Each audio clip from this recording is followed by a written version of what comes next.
I mean, it's supposed to be informal. Good morning. I'm such a dork. I'm off to a great start.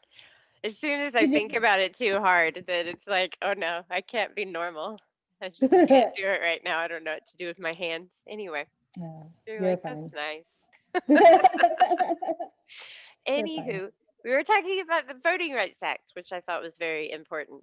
And then teaching our children that prisoners still have human rights. Because they do. I mean, like, there We're are not some going to people, deny them medical care, so right? And I mean, if they're experiencing stuff that happens where they and it live, affects them too that, and their yeah, families. they should totally get a say in that. I mean, Yeah. gosh, it's such a dehumanizing thing that they do to people. And I really feel like if we actually focused on rehabilitating, then, the turnover would look different for people, going back to prison and not being able to pay fees. And Yeah. it's just, the way that prisons are private, I think that's very shady. You know how they're not government Yeah. owned and they're like for profit institutions. It's just that Really? seems, yeah, yeah, you do, I thought yeah. they were. I thought like our local jail is. It's not overseen by the county, I'm sure like that county they're, jail. well, county jail. That I'm not, well, county jail is probably overseen by the county, but like the long term prison, maybe it's prison. Penitentiary kind of Yeah, thing. because those definitely are like they're for profit institutions and they get so much money for each prisoner that they have. So they have an incentive to have more prisoners. There's a So they whole can make profit. documentary I watched about this, Wow. and I can't remember what it was. I want to say it was like the 13th. It was about the Okay. 13th Amendment Okay. and how it kind of really, really disenfranchised Black people, and just the whole prison system was a part of that. I think that was where I saw it. But it was Hmm. very interesting. It just, Do you anytime there's an remember the incentive. title of the documentary? I wanna say it was just the 13th. The 13th. Yeah, it might Okay. have been the 13th Amendment. The 13th. I'm gonna go grab my book Yeah.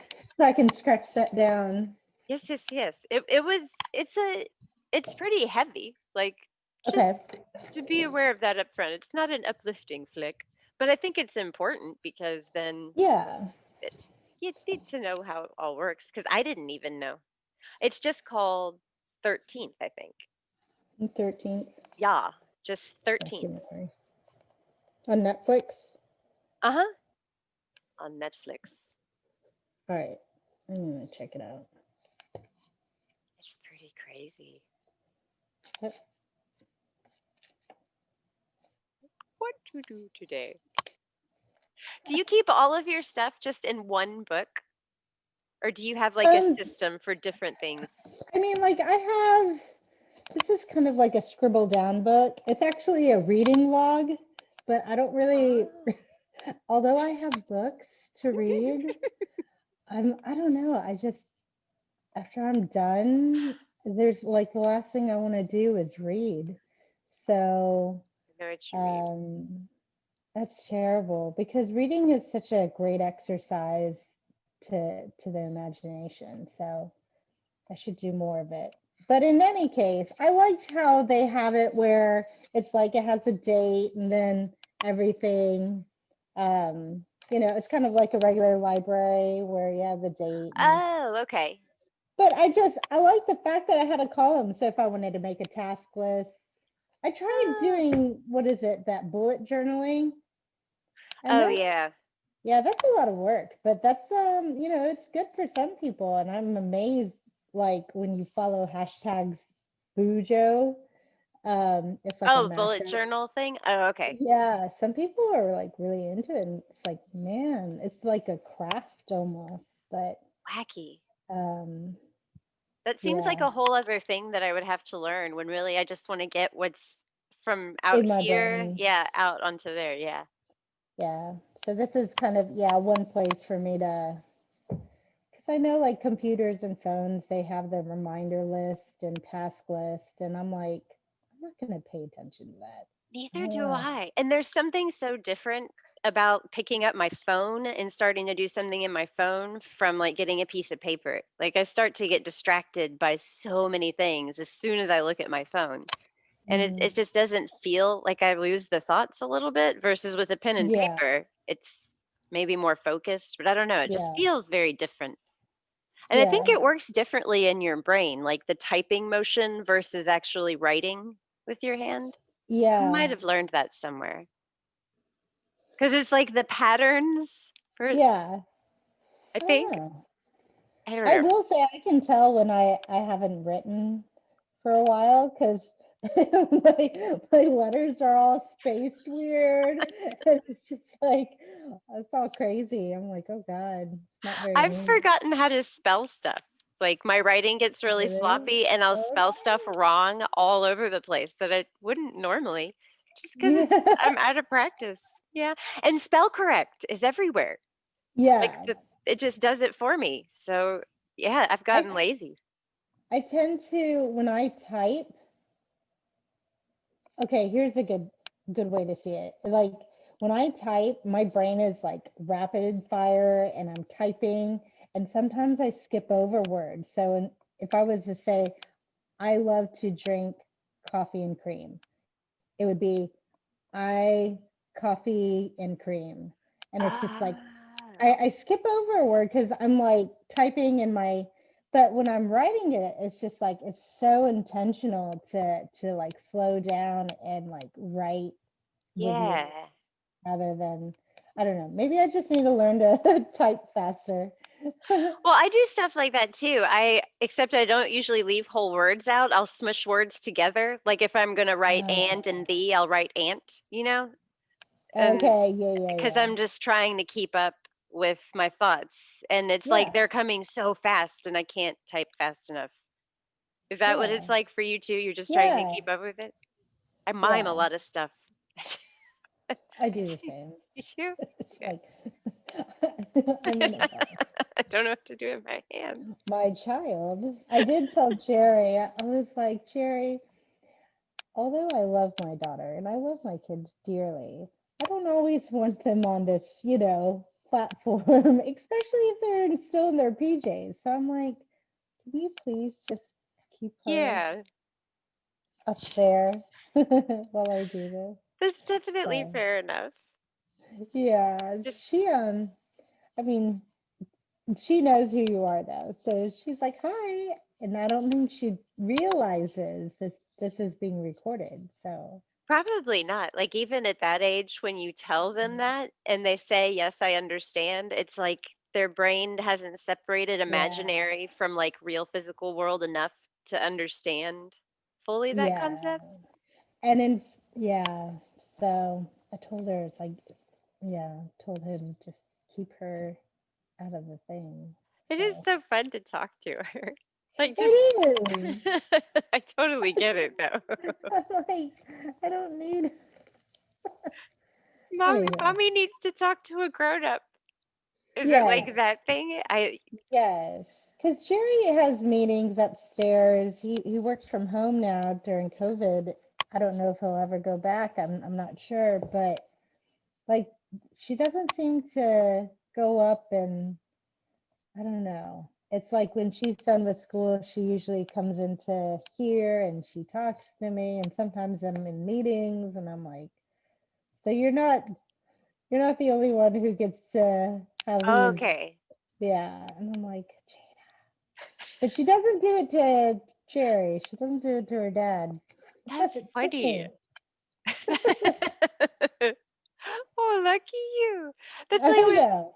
Zoe too, but Zoe's more teenagery now, but she'll still a lot of times just want to just talk to me and talk to me. And because we're here all day, I have to be like, you have to please just stop talking to me for a little while. And we have to go like in our bedroom and close the door because it's just so much for my attention to feel that, Yeah. hey mom, look at this.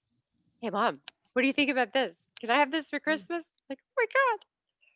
I'm trying to write a business anyway, yeah, it's I love her and I don't wanna shut that down and be like, "Don't talk to Right. me." I want her to talk Right. to me, but, like, I it's tough to create boundaries when you're just in the same house all the Yeah. time. Yeah. I love them. Yeah. We They're love cool. them.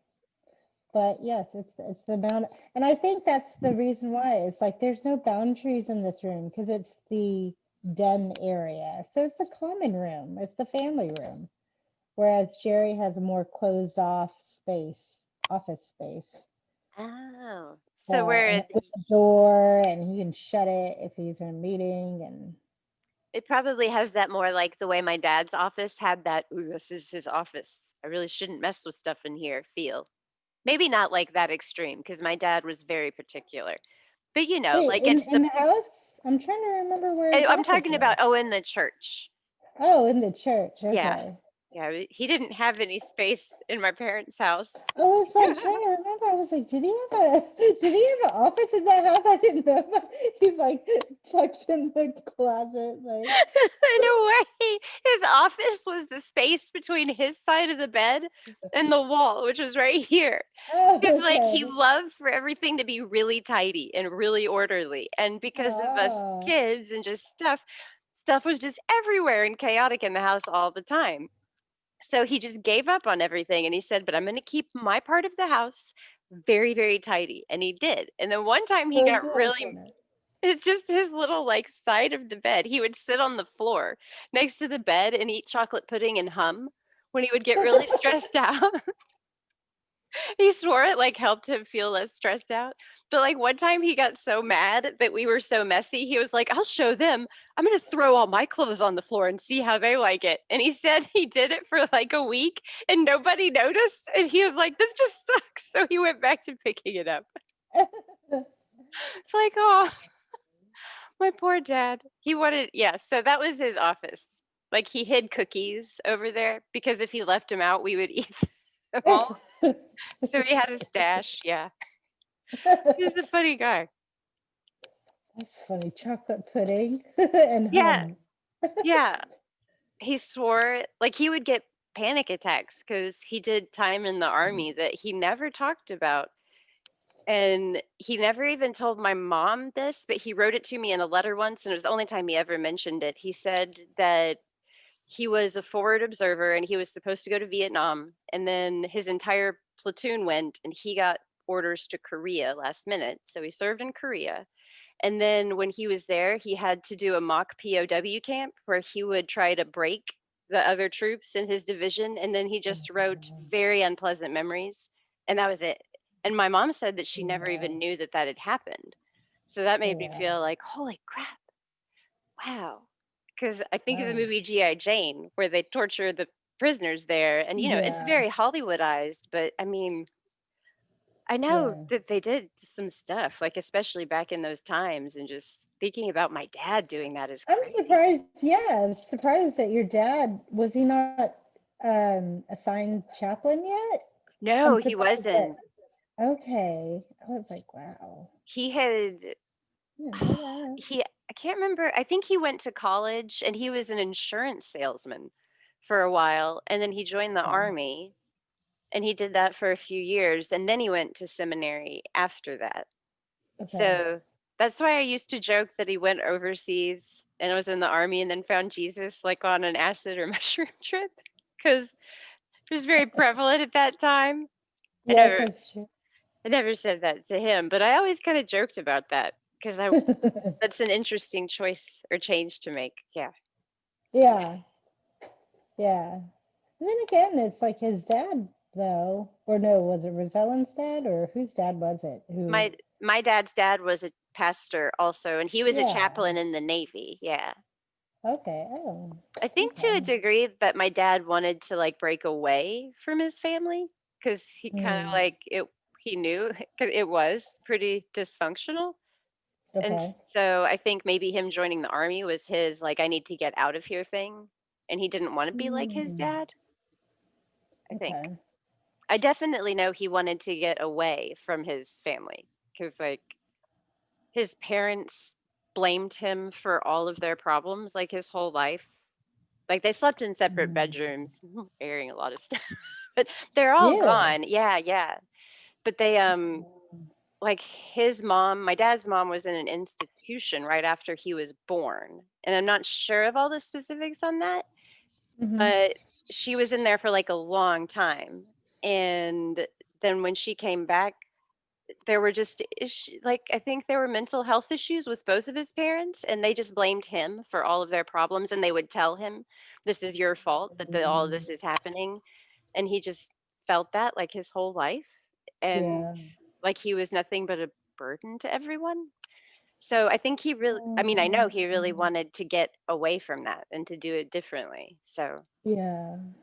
it's one of those things where it's like Mm. knowing that about my dad, it's like that explains a lot, Yeah. you know? Yeah. Wow. Yeah. And then I think about like his dad is one of 11 kids and like they all had mental health issues and stuff. So like just craziness down Mhm. the line, you know? Yeah. Oh, wow. 11 kids. Right? Jerry comes from a family of, well, he was one out of five. And I'm like thinking five is even big. But, you know, is it that big? There's other people. I remember in Germany, when we lived at the time in West Germany back in the 80s. And Crazy. my neighbor in the what do you call it? When two houses are A like in the duplex? same duplex, yeah. Okay. And in the duplex, my neighbor, they were anyways, they were Mormons, and there was like 10 10 kids, 10 or 11 kids, yeah. And it was cool because I would go over there all the time, but I would go over there and they would have like a chart list of all their chores. And it was like they That's ran so that place like a, yeah, it's like I would go over there and help her with the dishes or with some of her were they chores. so nice? Were they just crazy nice? They were nice. I remember like the smell over there, like I think of Kraft mac and cheese. That's the smell I get. It makes me think of that family. That's And the plastic bowls and stuff, plastic plateware and stuff yeah, like back in the Tupperwares. day. Yeah, yeah. Yeah, in the 80s, and probably a Ronald McDonald or burglar could have like spoonware. Yeah, all those dishes Yeah, that you yeah. My yeah. mom still has a bunch of those. That's so Does weird, she? like, Mormon yeah, she saves everything. Like, every Mormon that I've ever come into contact with has been like that, like, they've had pretty big families, and they've Mhm. been really, like, involved with each other's lives and had really strong family values. Because Zoe and I actually we visited a Mormon church. Oh, really? Yeah, and, like, I really considered I never went to an actual service, but we went to some of their events, like, they had a movie night, and at the movie night, they showed a video about, "This is what Mormons believe." And for me, it was just like, I can't get on board with this, but they were so nice. Like they were so incredibly over the top nice that I wanted to come back. But ultimately, I couldn't wrap my head around the stuff that they believe. But that's a very interesting thing. Like how maybe if you just believe this really wacky crazy stuff, if that's the ticket to being a happy good person in the world, then awesome. Yeah. But then you do have Mormons that live in those compounds where it gets a little sketchy. You know what I It mean? can happen in any That's religion, I true. think. That's true. That's Um, very true. It's not for just sure. Mormons, like, you have Yeah, extremists everywhere. Yeah, yeah, that's true. Hmm. yeah. I was talking to someone this week, and she was talking about, the spirituality and the effects of sound waves. Ah, And I thought of you because of your Tibetan bells, or Tibetan singing bowls. yeah.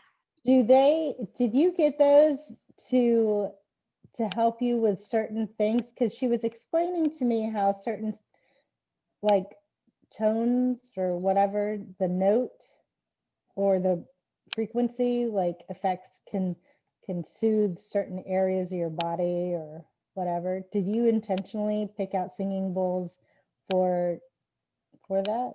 Actually, Eric picked them out for me for a Oh, okay. gift, and he said he did pick them out with that in mind, like, he picked out tones, I think that were supposed to be good for, like, grounding, and for maybe let one there's 3 of them, and one of them was definitely for, like, grounding, and I wanna say it was like a C sharp, and I don't remember the other ones, but he when he picked them out, he considered that, I just don't remember it, but and I wish I knew Hmm. more about that because I think there's a lot more to it than we know about it, about music and sound Yeah. frequency and sound healing, stuff like See, that. I didn't even know about that.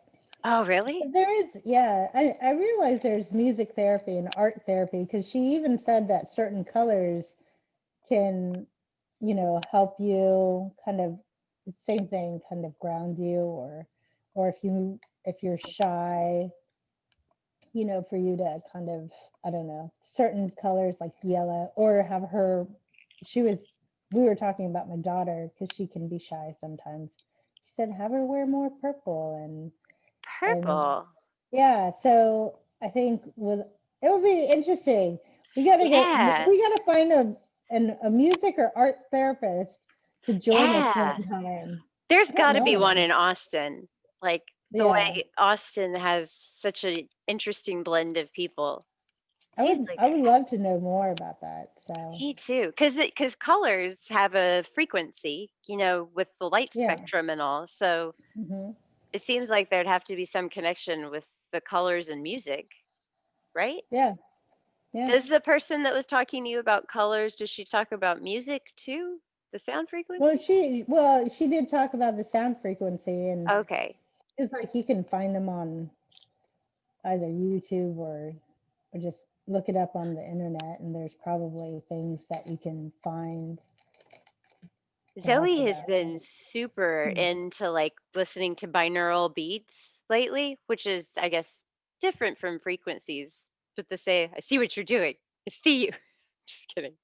Because you're like, I nobody know. knows back here. Sorry. Well, they're super loud, and I haven't had breakfast, and it It's was just okay. sitting here from last night, and I'm like, I know it's terrible, but No, whatever. you're fine. I never wanted it to be like a crazy formal thing. It's supposed to just be like, you're just hanging out because I've got all my like But beverages and snacks and things. I mute myself because it's really crunchy. So, and with Zoe, she's been listening to To binaural beats. what's They're that?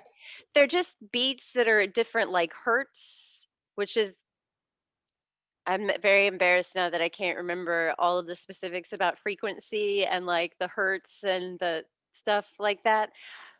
But they're at specific frequencies for the purposes of this conversation, and they're supposed to do different things. Like they can be relaxing, they can be energizing, it can be helping you let things go, helping you be grateful. So she's been trying to shift reality a lot. That's her obsession Hmm. because she kind of naturally lucid dreams. You know what that is? Okay. Where you're in the Is this dream. kind of like Inception, like that movie Inception with a Kind of, wizard? weirdly, yeah. I didn't watch Okay. that whole movie, it actually kinda confused me, and I got frustrated and gave up, but, Okay. I think I get the general idea because she's like she knows she's dreaming in the Hello. dream, and then Huh? Hello? What? Oh, it's like okay. Are you there? Yes, I'm here. Can you Okay. It keeps on my internet connection is unstable. I'm like right next. It's right behind the couch. Really? Yeah, that's where I sit here. I don't Wacky. have a lot of programs up. Yeah, I just have Google up. I don't think it's me, because 'cause you're Yeah. Well, it's working now. It must have okay, been just a blip. okay, coolio. Maybe So one of those AWACS planes came overhead and it's just like, "Meow." they're watching us. No. What are they talking about this morning? I try not to start thinking about stuff like that because I can think about it for a long time. Dun, dun, Mm. dun. What should we call it? Or the Zoe and the dreams. The lucid dreaming. She can kind of do that already, and it's where you're dreaming and she realizes she's dreaming, and then she can do whatever she wants within the dream. And Okay. she's been telling me about that since she was like a kid, and then she'd say, and I know when I'm dreaming because when I want to wake up, then I touch my hand right here. It's like her button. And that's Oh, how she wakes herself up. She just set that up all on her own. So I told her you should really play with that if you're interested. And now she's gotten really interested in like consciousness shifting and opening up to other realities and then setting intentions so that when it's basically her going into meditation and then setting an okay. intention for what she wants to experience while she's kind of sleep meditating. It's a whole craze though, apparently. They call it reality shifting. And I think she found it on like TikTok. And the main drive behind it is kids wanting to shift to be like in the Harry Potter world. Like their whole, yeah. And I haven't watched and heard, this is all through Zoe, but it sounds like they want to like create a Harry Potter reality and then meditate and kind of shift and basically kind of have a lucid Harry Potter dream so that they get to be in the Harry Potter land in real world. Do you know what I Oh, mean? yeah, yeah, yeah, yeah. That kind of reminds me of Inception a little. Okay. Interesting. Because they in Inception they go into dreams, right? And then they have like a little token that's how they keep connected to reality. And that's the Yeah, yeah. They know when they're in a dream because that spinny thing keeps just that oh, eternity spin thing. I don't know, but I don't know. I haven't seen that movie in forever, so I should probably watch it again. That was a good one. was it confusing for you? It just I couldn't. It was confusing at Okay. first, and like I just have to watch it again. I remember it being really good. I just have to watch it again. It Okay. was just so different from anything we had seen before. I think I felt so. really it was because I remember thinking in the beginning, this seems a lot like The Matrix, but I didn't get Yeah, that far into it. But yeah. and I'm not But then crazy about Leonardo DiCaprio. I think I I don't know. I feel like I He's, should like him. he's a very talented actor. He definitely is. He's very good. I wish he had more Academy Awards because he's put out some really incredible films. I don't know, but that I'm biased, obviously. So I think he needs to do a comedy, then I'll like him. Maybe I think I I like don't. You like go what? ahead. Like there's so many like I liked him. I definitely loved his when he played the character in The Wolf of Wall Street. I think that's one of his stronger ones. Um, the Blood Diamond was good. And I don't know. I don't know. He he does so many different roles, you know, like the Catch Me If You I Can liked to that one.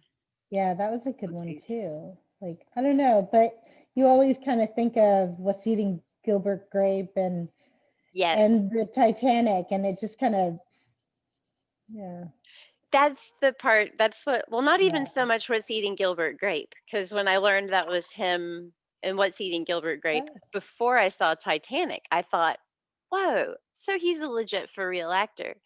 But then when Titanic came out and happened, and then there was that whole thing in the tabloids about he's not even showing up to the Oscars because he wasn't nominated for Best Actor, that just really made him seem like a whiny, little ungrateful brat. And then after that, I don't think I really watched much of his stuff after that because he is a good actor, and I think that he's actually a really he's he's socially active and he's pretty charitable and he believes in some like pretty good causes and he seems like a really good person. But yeah. I saw Gangs of New York and I just hated it so much. It just was very long and very Martin Scorsese. And I think that day I'd wanted to watch like Dude, Where's My Car or something. And I had to watch like this 3 hour epic instead. I was like, oh God. So that's not fair to Leo. But no. He seemed like Brad Pitt. Brad Pitt seems like a very good guy and he's a good actor, but I just kind of don't like him and I don't know why. Hmm. You know what? That's how I feel about John Cusack. Really? I don't know. Most people love John And Cusack. I know, and it's just I've never seen High Fidelity. I know there's so many people out there like, what? You need to watch that. And it's like, if it comes up on the TV, maybe. I've I mean, I liked him in 8 Men Out, and did you see Better Off Dead? Like that 80s movie that he's in? I probably did. I don't know. It's a really like goofy 80s ski movie, like a spoof on Okay. a ski movie. And he's John Cusack, he's really young in it. And I don't I think I can't saw remember that any one. he always showers with his socks on. I remember that part. And he's like the poor kid, and then the cool kids make fun of him. So he comes out and shows them what a good skier he is on the slopes, and then the girls love him at the end. Yeah. Anyway, he's pretty fun in that movie. That movie made me like him a lot more. And then there's a movie called The Ice Harvest that he's in. It's so good. It's a very underrated movie, but it's really funny. He's in it and Billy Bob Thornton. Okay. It's got a really big cast, and those are the only people I can think of. But it's a pretty short movie. Like I think it's only an hour and like maybe 30 minutes. And it's just got a really fun story with a lot of plot twists, and it's funny too. You're like, it's okay. It's just my Cheetos. It's just the Too Cheetos. bad. Now I have Cheeto hands. Okay, I'll have to look that one up because I never heard of that one. Like, how do you feel about Meg Ryan? Getting off of the actors, let's go to the actresses. I'm so happy you brought her up. Okay, I did like her, but then when the Yeah. actresses get older and they do all the plastic surgery, I start to feel like I don't like what's happening anymore. Like Nicole Because Kidman. because there are It's some just actresses that never did anything to their face, like Anne Diane Bancroft, Keaton. and they look good. Like they look Mhm. like women who are stately and beautiful and who've lived their lives. And I You don't. know who's aged beautifully is Diane Lane. Is that her name? Yeah. I think she's gorgeous. And Like, she didn't start and she wasn't big in Hollywood until she was almost mhm. 40 already, I think. Yeah, and Marissa Tomei. I mean, like, if they do any work, I don't notice it. I Just, think it's really obvious when they do get work, you know? no. But But I mean, like, I understand that some people really love plastic surgery, and it's almost like I don't know, for in some people it might be Hollywood, yeah, I mean, it's a but different world. for sure.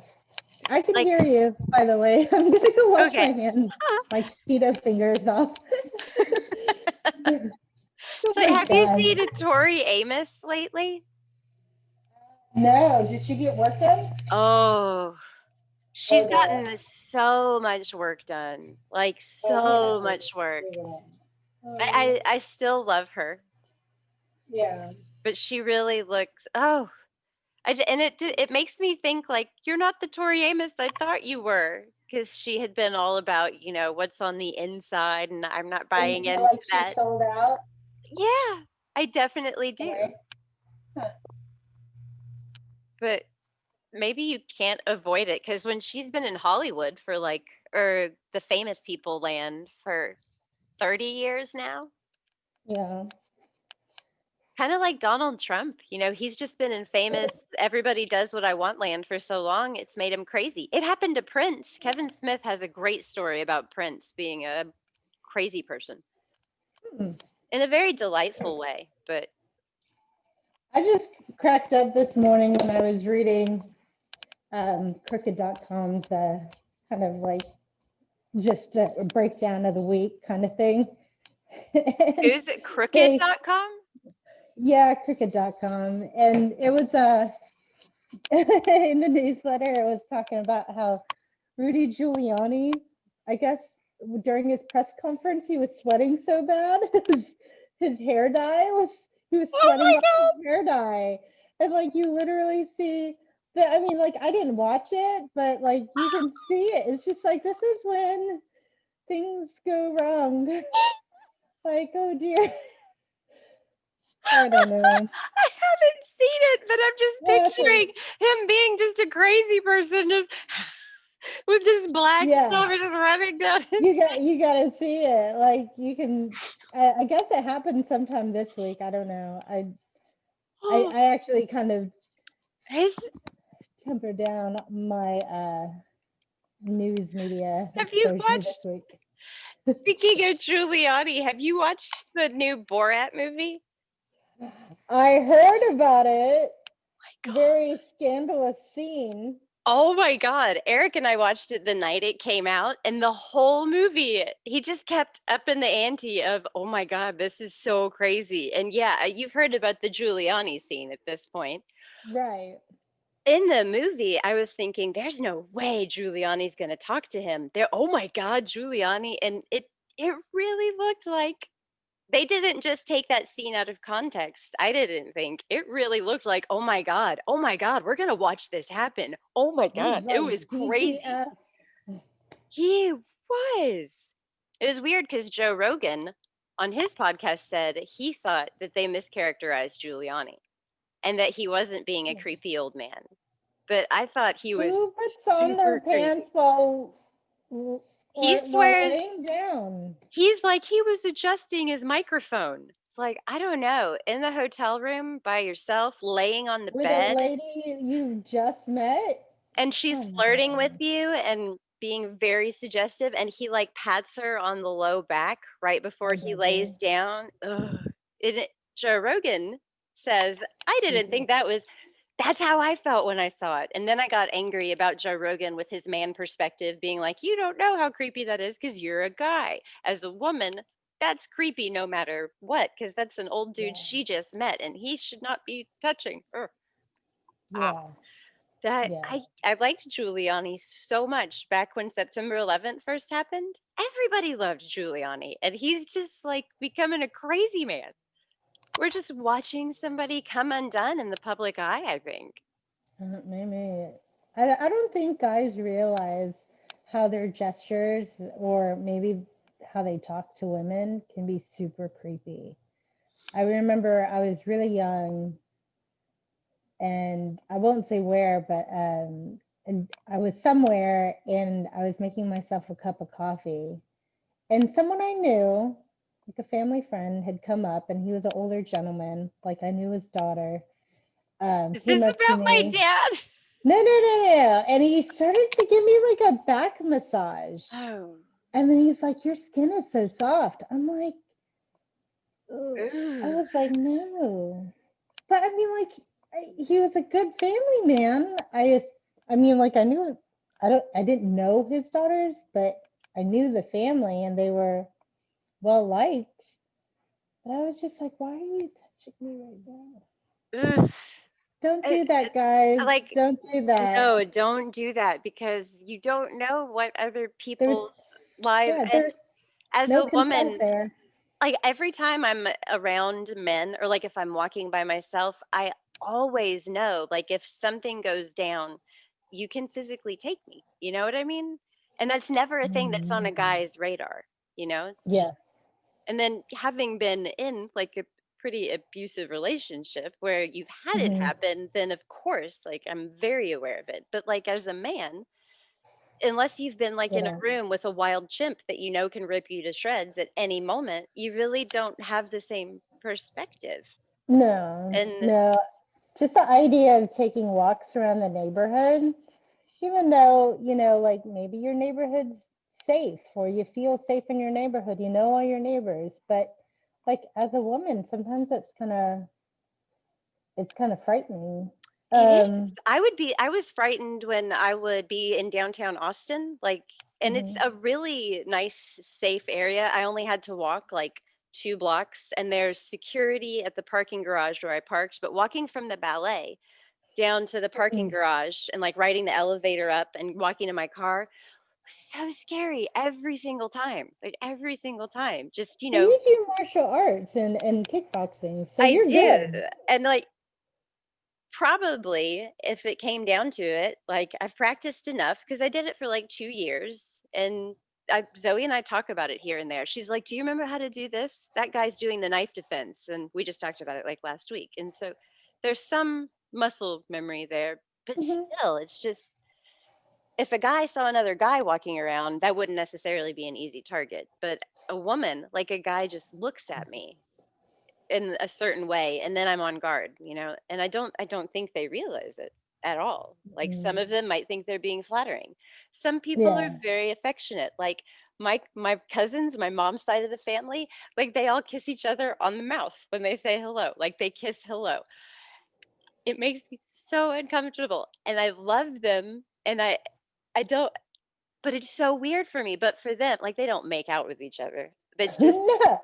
I don't It's mean to just an Angelina Jolie brother moment. It's just, out of, it's not like that. They they'll just say, "Oh, hi, hi, nice to see you." And sometimes it'll be a cheek kiss. I've negotiated the cheek kiss like non-verbally at this point, but some people like are real cuddly and huggy and just like to still like my cousins when they were in their 20s would still go and like sit next to their mom and dad and they'd have their arms all around each other and they're just so I don't know. I like mm, to try to give people the benefit of the doubt if they're too touchy-feely, but then there's also the I don't like it. Personal space. yeah, You need to ask, like why are you not asking me first? yeah. That part's I weird. told I told my kids, I was like, there's your private space that you know about, but really your private space is all of this. So, Hey. yeah. That's what I tell Zoe too. Like my parents used Yeah. to make me hug people, like relatives I didn't know and stuff all the time. And it's like, okay. But with Zoe, when she's had reservations about it, I think I read it somewhere that you should never make your kids hug someone if they don't want to, Hmm. because you're telling them, hey, how you feel about your body doesn't matter. I'm going to tell you how to feel about it. And then you have to hug this person, even though you don't like. So that made me think about it really differently. And I Yeah. remember So, feeling weird as a kid, so I've always told Zoe, "You don't have to. It's cool." mm, I don't know if it's doesn't come yeah. up so much anymore because of COVID, Yeah. but back in the day. Yeah. I agree. I'm like filled up with Cheetos now, so I'm like, Cheetos. Mm. Cheetos. I know that was horrible. So, but literally, it was right here next to, because I was too lazy to put it away, or maybe it was Jada. It's probably me. I I'll eat Ritz crackers Hmm. if they're left out. That just happened to me last night with like an entire sleeve of Ritz crackers. They're so They're buttery, salty. They're delicious. they're flaky and they just melt in your mouth, and one whole cracker is just one bite. So I'm like, huh, feels like rent. And I ate like the whole thing and I was like, "Oh geez," because there were only 3 crackers left. But then it's like, I don't wanna just Mhm. leave 3 crackers in the sleeve. So I ate the whole Yeah. thing. They're so good. And like I shouldn't eat gluten. Gluten does bad things to my system, but I eat it anyway. Mhm. That and Yeah. ice cream. Like dairy. I shouldn't Yeah. eat dairy, but that Bluebell ice cream. Do you get Bluebell up there? We have Bluebell now. You do. We do. We don't get it very much though. Do you just I get know. basic flavors? We get those little tiny ice cream cups because those are Oh. good for a snack. Instead of like Oh. getting the whole ice cream and then like you dish out, the kids will dish out ice cream and it's just like all this leftover ice cream. So now we just got the little cups, serving cups. Okay. Do they come Yeah. with a little wooden spoon?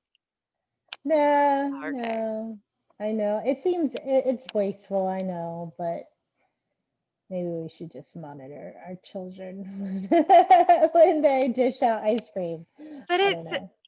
I mean, I say that to myself about stuff all the time, but then it's like, but then if I do that, then that's time I'm not putting into the business, and then we have to do this, or else we're not gonna make money and we're gonna lose the I house. So it's like, I've decided like I'm like, if she comes up to me and she's like, "Mommy, I'm hungry," it's like, "There's the kitchen.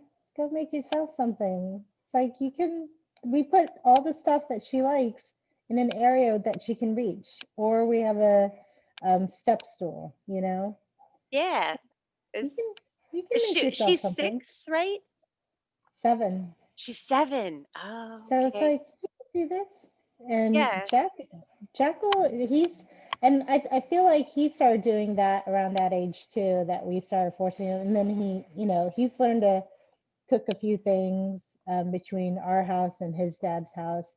So it's really nice if, like, there's been a couple times where I was either working or I was doing something. He's like, Mom, do you want me to make you lunch? I was like, Oh, sure, that would be amazing. that's So awesome. he'll make me like a little sandwich or something, or I don't know, or a plate of scrambled eggs. It's like, oh, nice. Oh, that's so nice. Yeah, like this is amazing that you can do this. It's like I just want my kids to be empowered to feel confident that they can survive on their own. So, Totally. Yes, totally. That's why I did the same with Zoe when she was 7. That was when I was like, "Okay, here you can learn how to use the toaster now, and here's the mhm, toaster oven and the microwave. This is how you do this." And yeah, she started getting just very basic stuff at mhm, 7, and now she just, except for when we cook dinner or like family meals, she'll get mhm. all her food herself. Every now and then she'll be like, "Mom, will you please cook for me?" But she gets up and Yeah. she makes like her scrambled eggs, and she's like Uh-huh. learned how to make the or the over easy so the yolk stays, and then she can like Yeah. flip it over in the pan. And Good for her. yeah, I'm Good for very, her. it's like way more, I think, self-sufficient than I was at that age. But Yeah. my parents were so busy all the time. It was just, don't mean to fault them in any way, but Yeah. I'm very thankful that she's learning how to do that now. Yeah. And We're then, we're teaching Jack about how to do the laundry because ah, I'm like, I don't want you to learn when you're a teenager and you're asking me where your uniform is because it hasn't been washed. because that's what you and I did. That's what I did. Yeah. Yeah. Yeah, I'm like, Mom, where's my uniform? I'm such a brat. I was such a brat. God. So Suburban kids. It's how it kind of was. But I know I was too. and so I'm like, Jack, this is how you do laundry. Gather up all the laundry. And so he doesn't have it down yet, but he's learning. We're at least teaching him, the difference between dark colors and light colors and blah blah blah blah Yeah. blah. So, That's, I think and that's then he's about like, the age for Zoe. With like, we kind of started doing all of the, you can start to do this about 7 for her. yeah, yeah. But then she was also at the school she was at the time when she was like 6, she was doing Mhm. fire safety and like knife safety and knife handling. And so, and then Oh she'd been with me wow. welding. Yeah, that was what Yeah, I loved about that school. that's cool. But that's a whole other thing. But yeah, she had good experience with like, you need to be responsible and pay attention, with the fire and stuff. So it was like, if you can do that, you can do laundry, right? But then Yeah. we didn't really get on top of the laundry until like the last probably 2 years. Yeah. Well, she's only a few years older than Jack. Yeah. So Is she what, so 2 probably years older? think so. Cause Catherine just walked in. oh, hi Kevin. Jenny Oh. says hi, Catherine. He had to go back up No. because he's Um doing school like from here for the okay. foreseeable future. So I think he's probably got like a break right now. And so he ran down Okay. to get his Kindle to go Oh, nice. anyway. Nice. It's so funny because he's just like Eric. Like he looks like Yeah. him, and their Oh. behavior, like Eric is always putting on a show because like he was the juggler, look at me guy. That's who he is, just kind of all the time. Really? He seems so modest. Like anytime we're talking, he's like ducking, like I don't want to be in the shot. He is. It's weird because he's like that. He doesn't want to be the center of attention, but it's like there's something about when you're on the stage and you don't have to Mhm. talk to the people, but you're just doing a little thing. Maybe I think it's more he's doing a little show for himself all the time because he'll just all the time he'll just stop and be silly. And I'll ask what he's doing, and that makes him just commit harder to the thing. But then we'll be in the middle of dinner, and Catherine will just look at Eric and get like this far from his face and not stop. And then Eric starts to get mad. And I'm like, You don't see how that's just you? That's you. This is so fun when it's full circle and you see how yes. They're just alike. It's really weird. It's really funny how that works. Mhm. That's funny. I don't know. I'm like trying to think if my kids are anything, if they resemble, I don't know. I don't know. You don't? Maybe I if don't you look know. for it, you might notice or something. Well, I mean, like, I definitely see how Jada resembles, Jerry. Um, just because I don't know, they don't talk a lot when it's like a group or something, or, it's only with really close friends, you I know, can appreciate that. Like yeah. the smaller circle. Yeah. Yeah, that they open up to and might be a little more silly with. Do So you know your or her or Jerry's Myers-Briggs personality type? I haven't done it since 2005, so I'm sure mine's changed with age and Are they things. supposed to change? I don't know, because Hmm. I feel like it wouldn't I it? mean, I guess I don't see why not. Because I always thought of it like this is sort of your core personality traits that are kind of consistent, but then people grow up and change. And I've definitely changed my perspective on many things. Like I used to be like I was very conservative on many issues that I am not anymore. But Yeah, um, yeah, it seems like if that changed so drastically, that has to I be a piece think, of that personality. yeah, You know, yeah, I I don't know. think so. I think it would change. Hmm. So it's been, yeah, 15 years since I've done it. So really interesting to do it again. So I wonder if because I got very obsessed with that kind of when I first learned about it Hmm. before Zoe was born, probably, I guess 15, 20 years ago. And I Hmm. tested as a borderline I/ENFP. And Okay. so I kind of built this whole little, this is who I am. And I read up on it and I learned all these things and it kind of fit it into the box of, oh, I see how this is me. But then I got a little app on my phone and I retook the test and I came out an INFJ and it really Mm. upset me. It was really Mm. weird. And I retook the test over and over and over again, trying to trick it to get the original result. And I couldn't. So So you're an INFJ. INFJ, which is a weird one. But Introvert. when I What's read what is it? it's Introvert. N is, I don't N is know, intuitive, intuitive like feelings, I think. feelings. The F is feelings, and then the J is judging versus Mm. perceiving.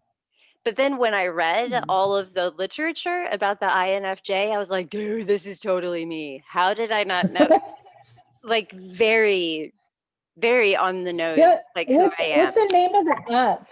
Do you still have it? I don't know. Well, the app where it was a really bare bones test, it's like a feelings mood tracker. It's called Youper, like Uber? YOUPER. And it had a pretty short version.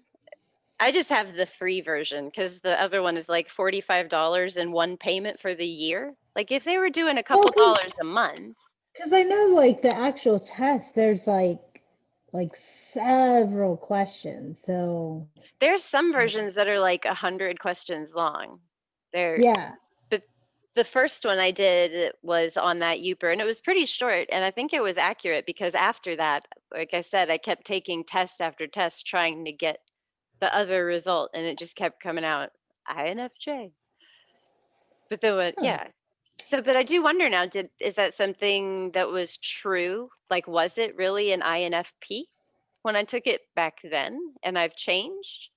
Because back then I was working in the shipyard. I was fresh out of the military. I was married to a sailor. I was very, yeah, George Bush, bomb Iraq, no gay marriage, drugs, just all of, not, I'm trying And not to dump on anyone's beliefs, but I don't think those things now. I have a much more progressive point of view, but like that is a very different way of thinking than I yeah, think now. yeah. It's very hard to be open and accepting of all views when I really think some of them are stupid and wrong. Sorry. Because I No, think about how I was opposed to gay marriage. And then when I think about now, why did I give a shit? Like, if that's what makes people happy, it's not harming me in any way. And my uncle's gay. And of course, I want him to be happy. Everyone should have those rights. and they should have those rights. Yes. And yes, and like a woman's right to choose, it's a decision no one wants to make. But who are you or any other person to say what they can and can't do? It's just it's very frustrating. It's hard for me to be accepting of those alternative points of view. And I think it's important for me to be accepting of it. It just seems so angry. It's very judgy. Yes. As it's very judgy. And I know exactly where you're coming from because I feel the same way too. In many respects, I've grown over the years. And so, and I'm still learning and I'm still finding out more information, but it's that kind of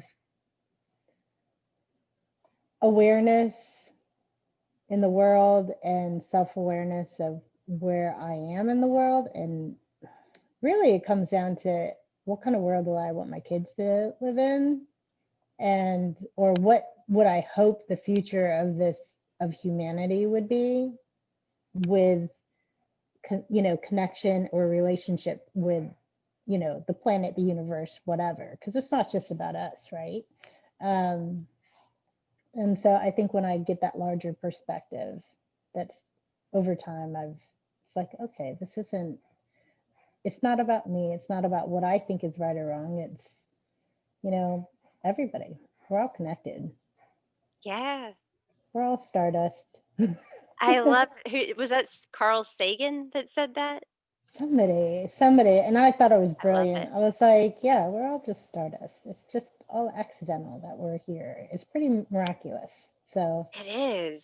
I have in a book somewhere the breakdown of the odds that like you should exist or I should exist. And it's like 1 in 300 million trillion are the odds that the universe was ever created. And then the odds that light, like solar systems with stars that create light. And then it just whittles down. It's just these crazy odds. It's like, how did this even happen? Like the odds that we should exist are virtually non-existent. And yet yeah. here we are with like infinite crazy possibilities out there. It's just very Yes. short-sighted to like miss Like out on all of the other stuff out there. exactly. Like you go out into space where it's just a void, but they're able to find like, I don't know, organisms or whatever. I'm not a scientist, y'all. But like some kind of like specimen or life form of some sort off of Right? an asteroid rocketing through space. It's like, What is that? what? Yeah. It's so crazy. It's It's like like there's, they found yeah. evidence of life like on one of the moons of Saturn or some crap. Yeah. Like, Jesus Christ, we can't get humans to Mars yet, but it's stunning. Like, even if they have faked some stuff in space, like what Mhm. they've accomplished, just the International Space Station alone, like thinking about when I watched the little SpaceX launch, like this is Mhm. crazy. It's just Yeah. like just they open the door and they just in the atmosphere, Yeah. gone forever. But they're like, no, we're cool. We're gonna hang out with Who, Russians in space. yeah, who was it? Was it Eddie Izzard? And he was like, just the miracle of flying. It's just you're sitting in a chair in the air, Just traveling at like you're flying through the air. Feet doesn't go back very far. That one. yeah. Yeah, is that Eddie Izzard? That Oh my was I think that's God. Louis C.K. because Oh, yeah, okay. it was the guy complaining about the Wi-Fi going out, Yeah, which didn't it's exist just like before it's that flight. coming from out there Space. down to your phone. Give it a second. Yes, it was him. Sorry, my apologies. Oh But God. yeah, It's I Incredible. feel like we lose that sense of wonder being so caught up in like the rat race or the minutia of life. It's like, dude, like that's a ball of fire. That's like the strength of millions of nuclear reactors that it could just go a little sideways and we're all toast. But you're like, yeah, but this guy's going really slow in front of me and I'm have to go pee or whatever the dumb thing that I just feel like I occupy my brain with such ridiculous stuff when it's like, dude, life is crazy. Yeah. Yeah, I'm like, I am driving on a bridge that they made, or driving through a tunnel that goes underwater. That's crazy. Like, I did that commute like every day, and it's just like, wow, like that's amazing. I don't know. There It was a is. show that was like Engineering Marvels or something, which I really love that show because it was just like, wow, how'd they do that? Like, who dreams up these things and then actually makes it work? It's just amazing. I don't know. Like when you look at some of those airplanes, like the C-130s, and the wings are so heavy that they're Yeah. like almost dragging because the engines are so big, and they're like, yeah, we're gonna Um, make that thing fly through the air with some big tanks and other shit inside. And it just doesn't look like it should work. And then it just yeah. And it goes. it's amazing. It is There we go. amazing. I feel like if we all remembered that more often, then it's like Yeah. maybe I wouldn't be so worried about stuff. Yeah. I was having a moment yesterday, a little pity party for myself. Maybe I was just being hormonal, to be honest. Because I have been a little weepy lately. But Yeah. yeah. But yeah, I had a little pity party, and then I was like, what the hell am I talking about? Like, it could, there's so much going on in the world. Like, I should be very grateful that I am where I am with what I have, with what I need. And Cherry's like, we're gonna get through this and it'll be fine. And I'm like, yeah. It was more of the, I've invested so much time and money into into photography, and it's just like crickets out there. So, but then again, part of it's me not advertising very much because I hate advertising. I just, But isn't COVID, all of that going on, making it really weird? Because it seems like yeah, people wouldn't want that, to set up no. in-person stuff. Exactly. That too. I don't want to do it too much either. I mean, I really work with one client, and in any case, I was like, nope, nope, failure is not an option. I have to be creative in these times to keep going. And so anyhow, I'm okay now, but I was just like, just the whole idea of, you want to like complain about how you feel, and not that it's not valid, my frustrations or anyone else's frustrations, what they're going through, but sometimes just having the perspective that it's going to be okay, we're going to get through this. And Yeah. but right now it feels like shit. And sometimes it feels pretty shitty, sorry. It does.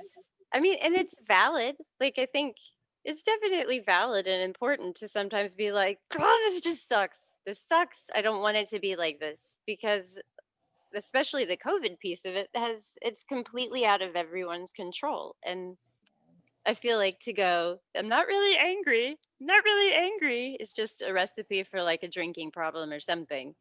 But then Yeah, to just be able to go, okay, I feel that way.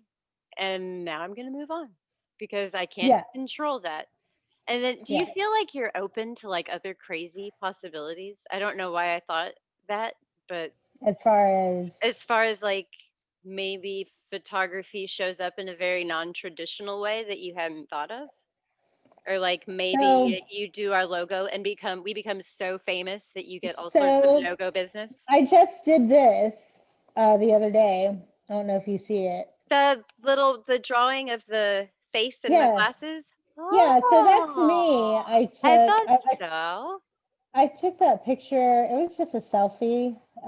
Anyways, I was just getting back from Denver, seeing my brother when he turned 40 last year, and I liked the picture, and so I redid it in Illustrator, Anyways, I posted it. I updated my profile pic on Facebook, and anyways, a lot of people commented or liked it.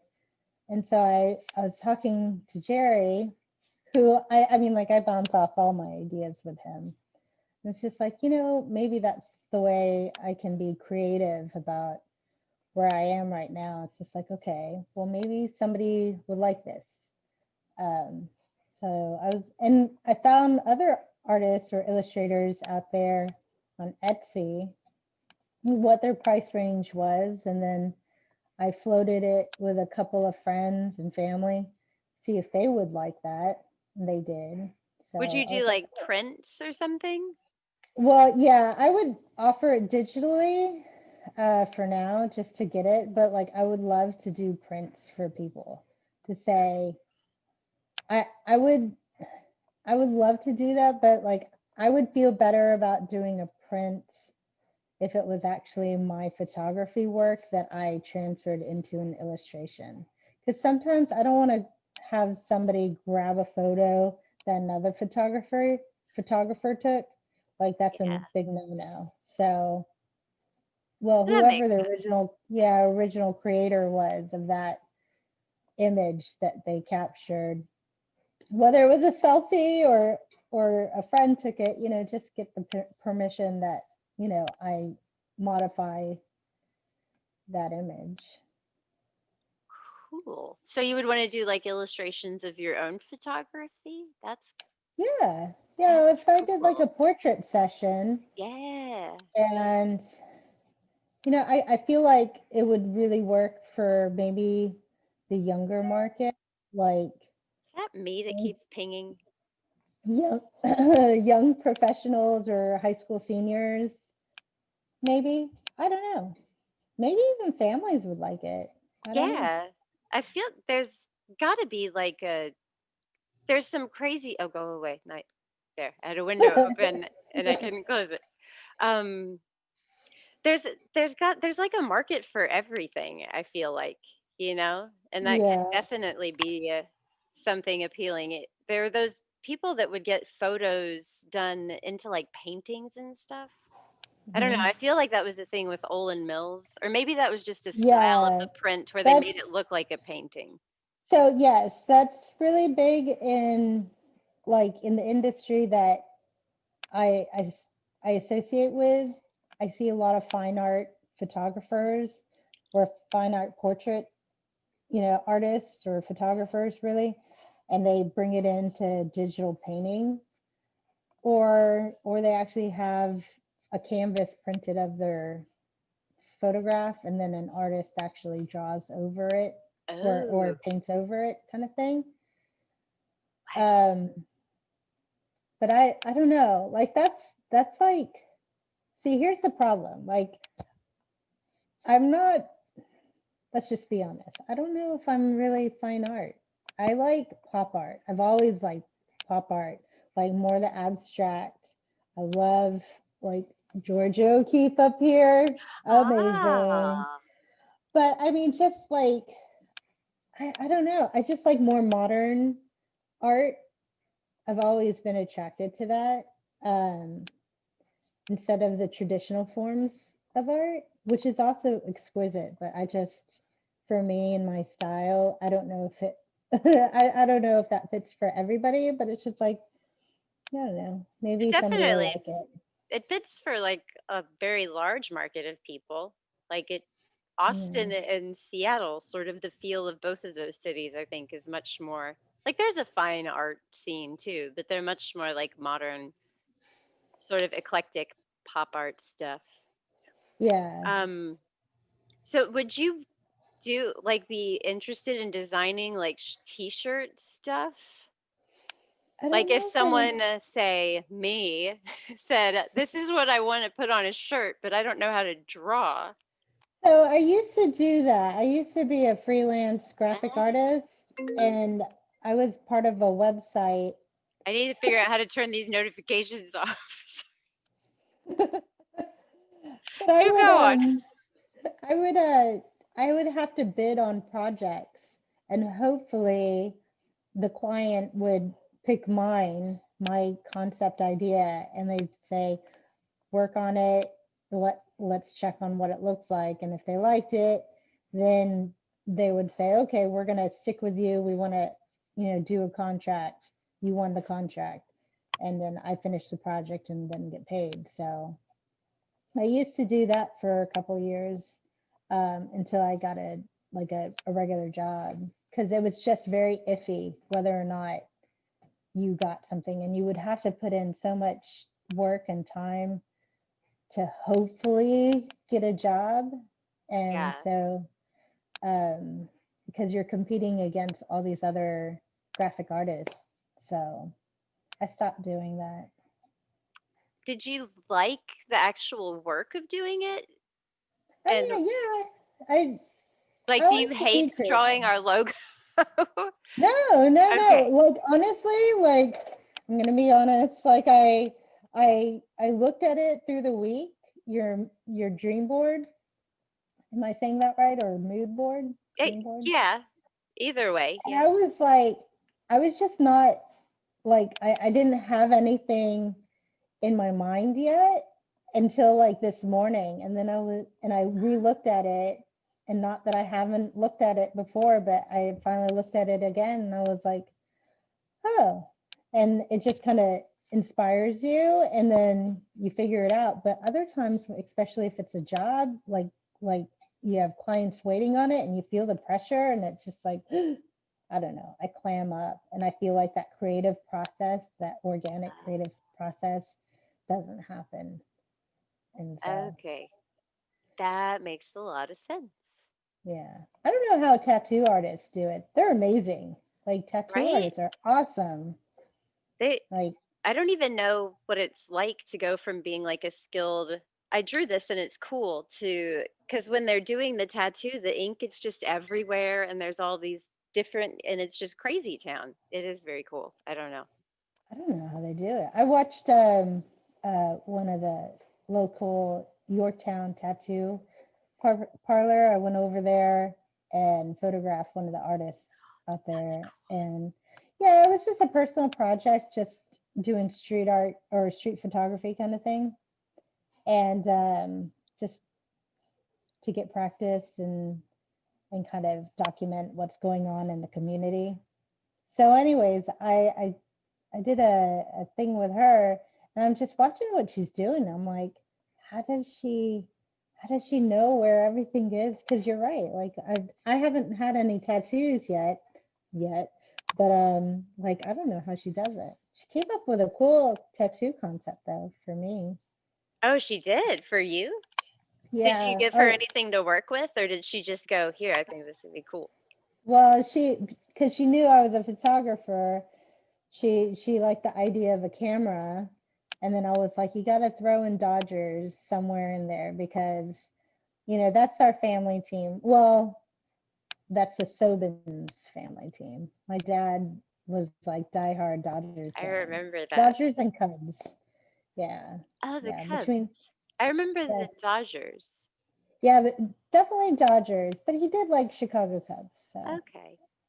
and then that, and probably something related to just my birthplace. So either my name, my birth name, or something related to Philippines. So And did she work all of that into the tattoo concept she showed you? well, yeah, she was just kind of explaining it to me. So she was like, That's she did a camera right here, and then like the front of the camera here, the back of the camera on this side. So you're looking while you're photographing, they see the camera lens, and then I see that.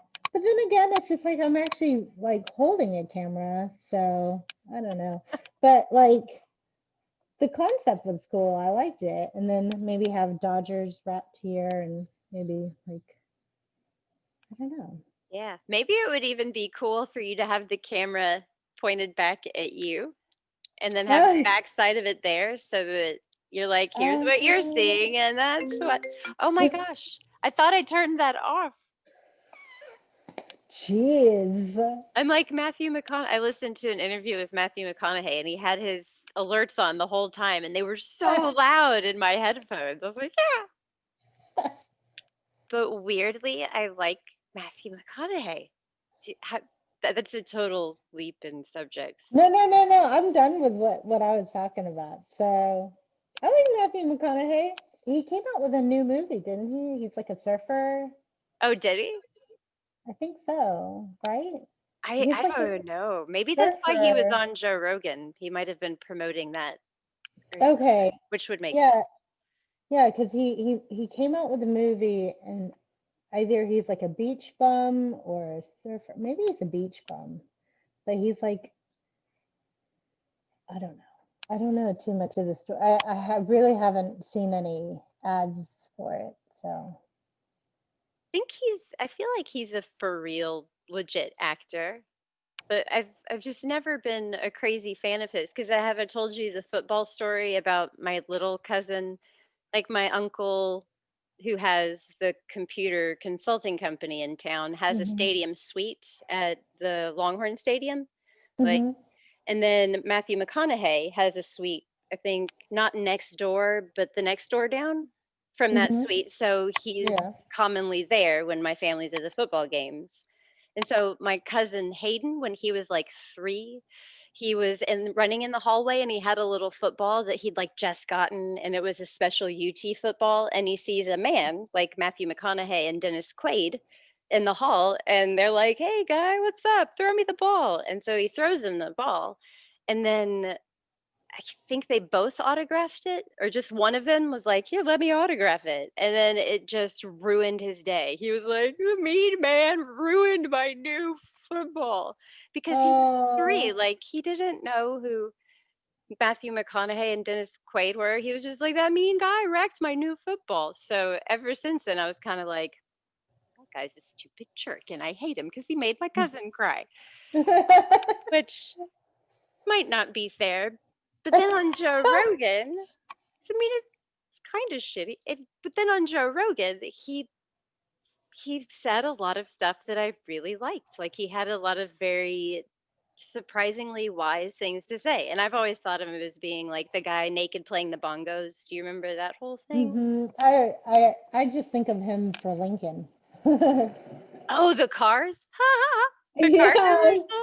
all the car commercials. He was the Lincoln lawyer. Come on, it's That no you- accident. He was the spokesperson for Lincoln. oh my gosh.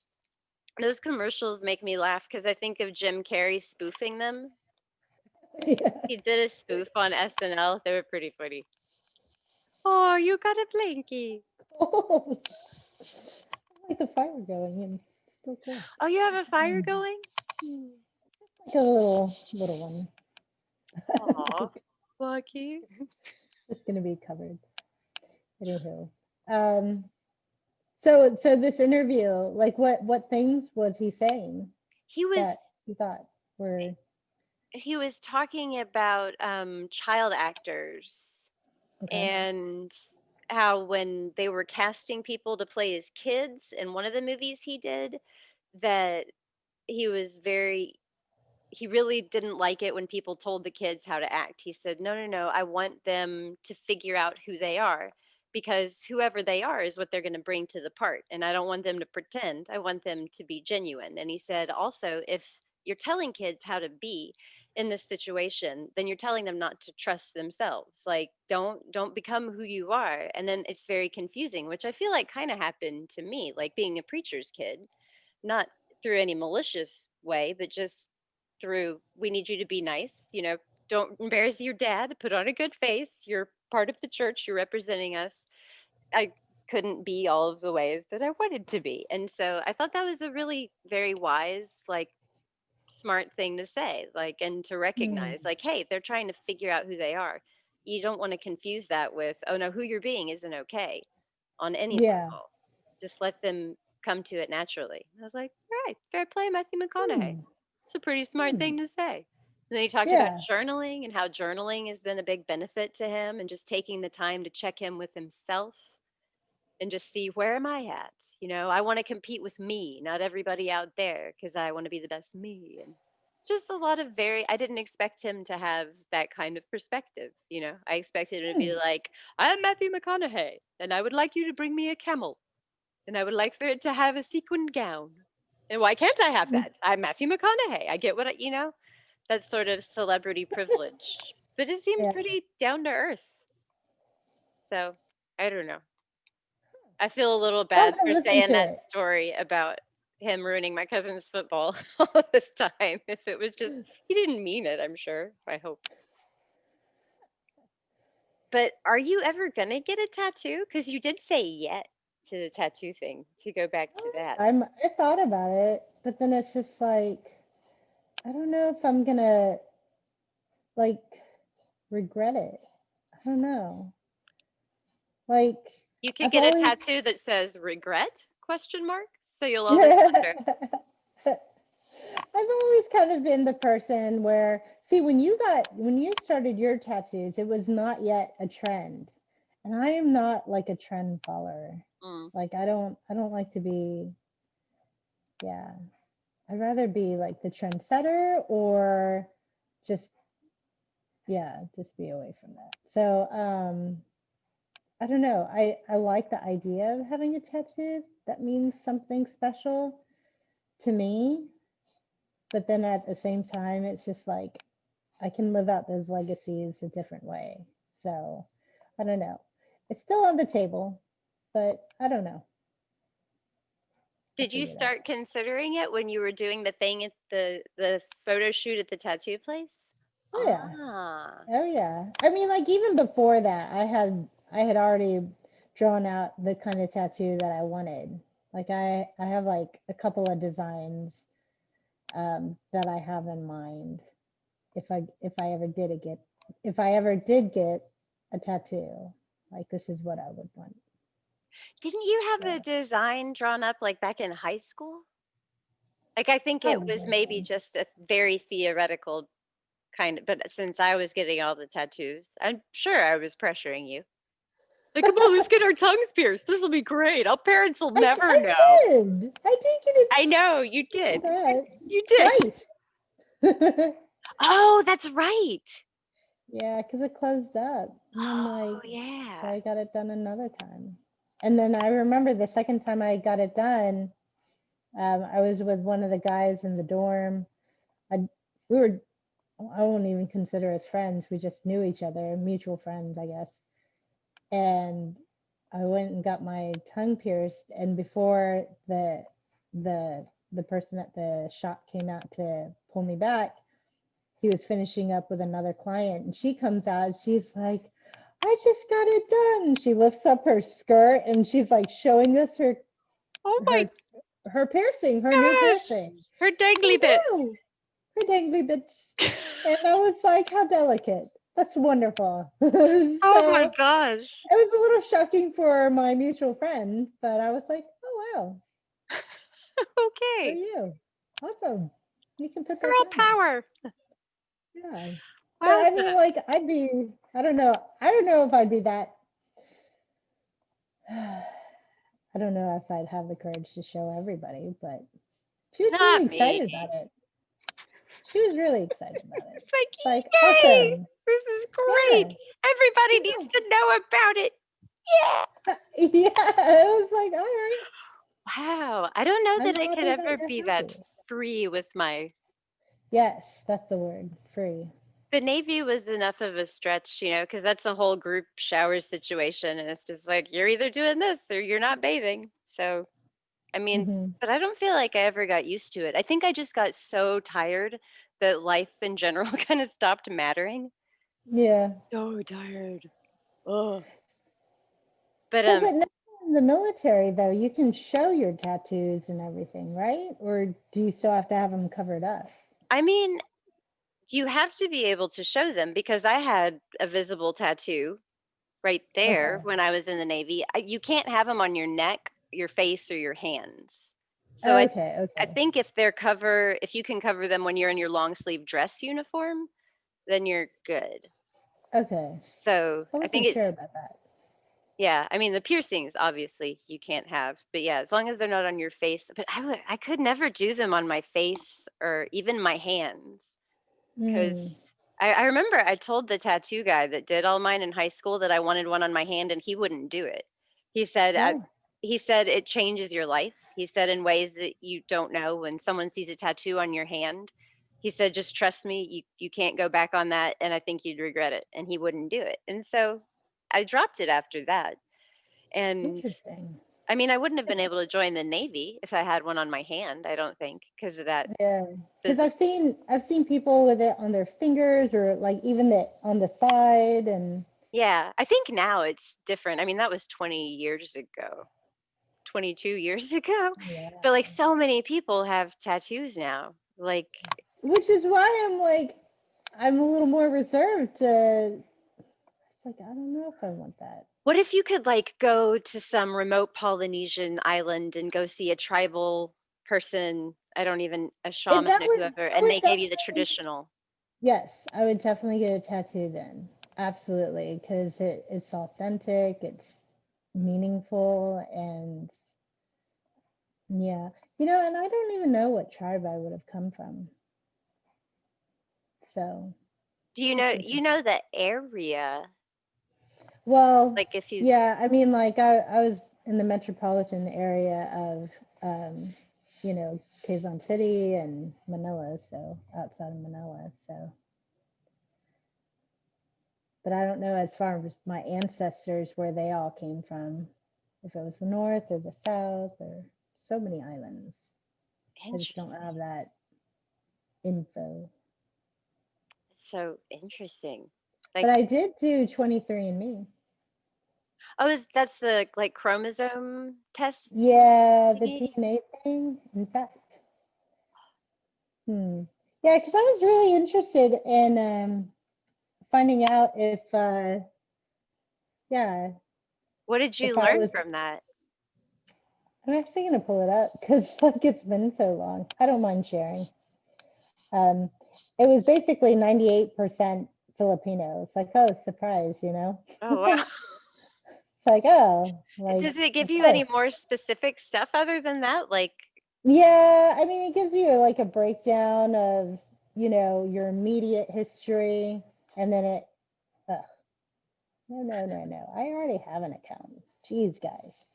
Um, it gives you like an immediate history of what your heritage is, and then it goes into the ancestral history.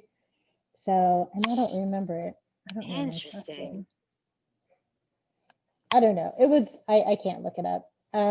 It was obviously uh South Southeast Asian, uh Malaysia, Filipino, a little bit of Chinese. I had a little bit of Austronesian, and then on the ancestral traits, uh, farther down the line, there's like I said, Southeast Asian, like Indian, Middle Eastern, and African. So I was like, okay. So I Interesting. imagine like because the Philippines is there's like three.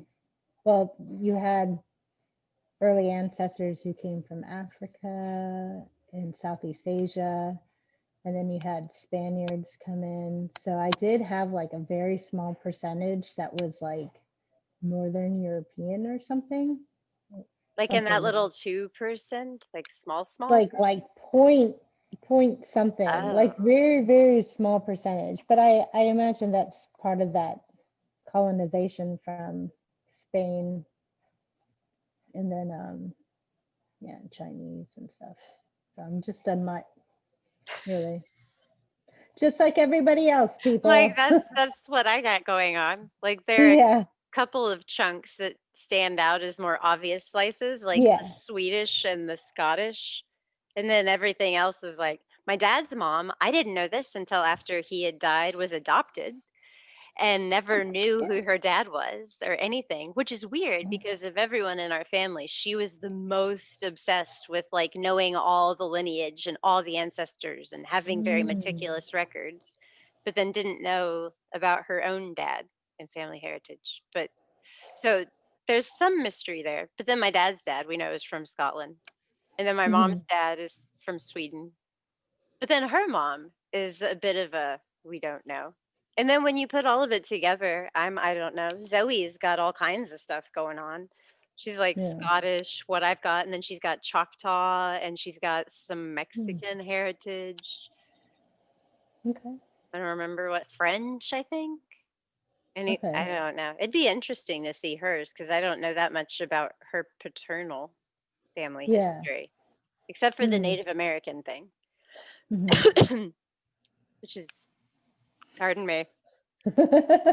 Dude, they finally changed the name of the Washington Redskins Yes. this year. I forgot what it's called now. It's just Washington football team. Like, Okay. it was my dad's favorite team, so I've noticed it. Like, I've wondered every year, are they Oh, still going to call them the Redskins? Like, is that yeah, still that's okay? funny. They finally, it's pretty bad, right? And then there's that song in Peter Pan. Do you remember there's a song in the movie, the Disney cartoon called Why is the Red Man Red? Oh, And it's really?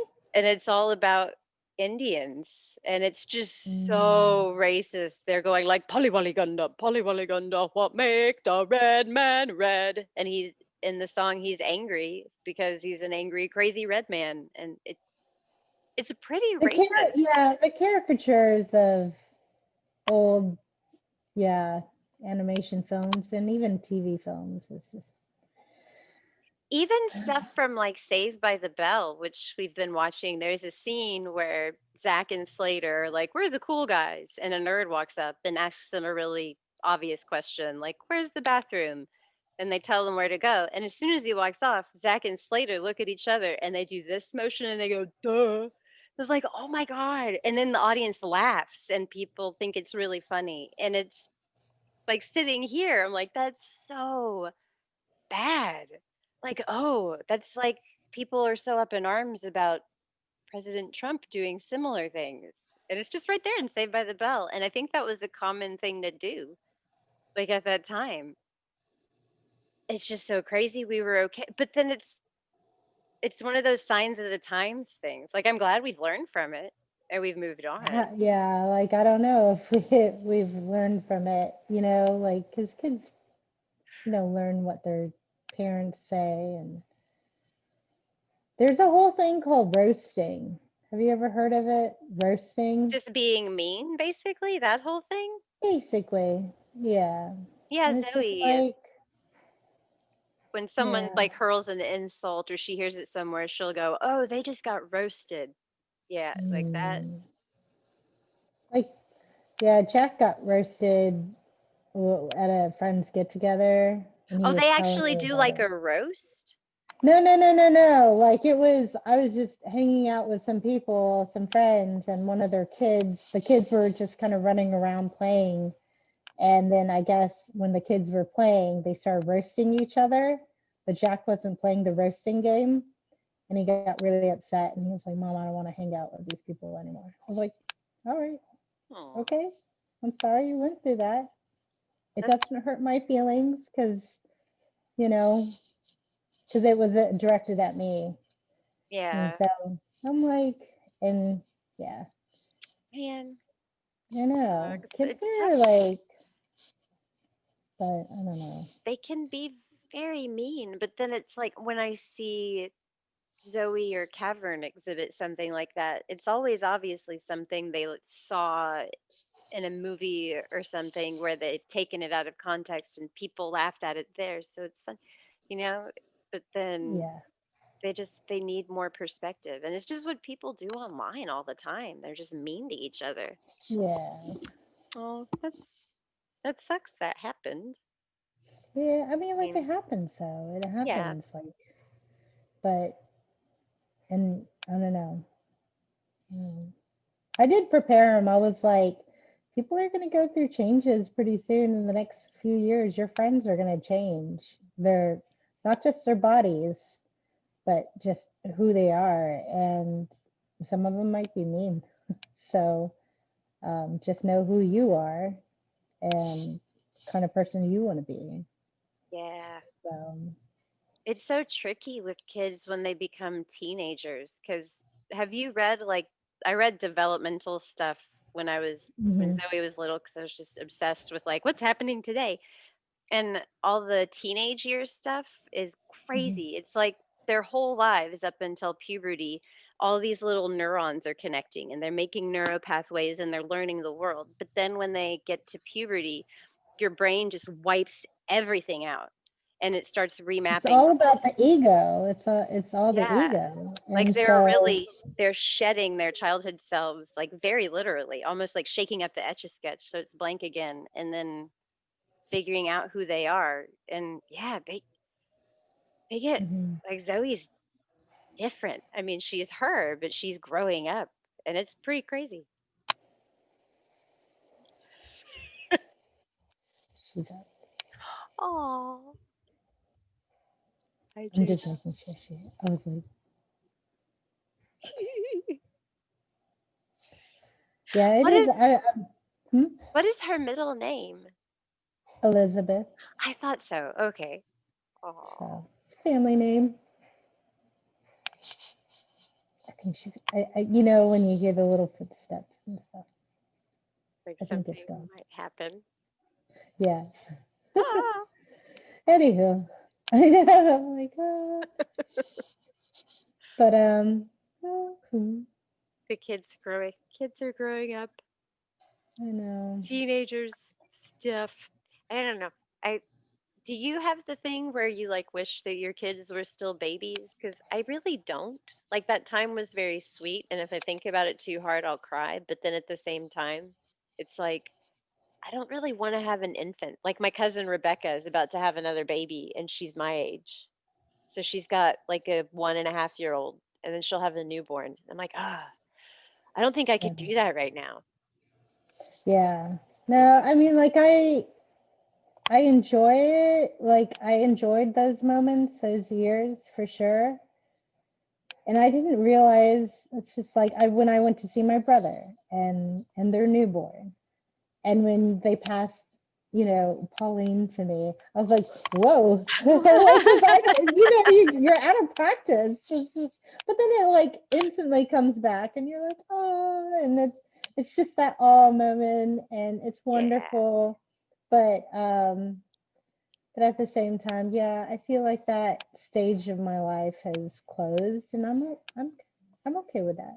So sometimes it's a little sad when I'm in the grocery store and I pass by the baby aisle. Maybe I'll grab like a little jar of baby food as an excuse to say, I just need a jar for mixing colors or something. But really, I just want an excuse to go down the baby aisle. oh, So seems like a little emotional Russian roulette almost.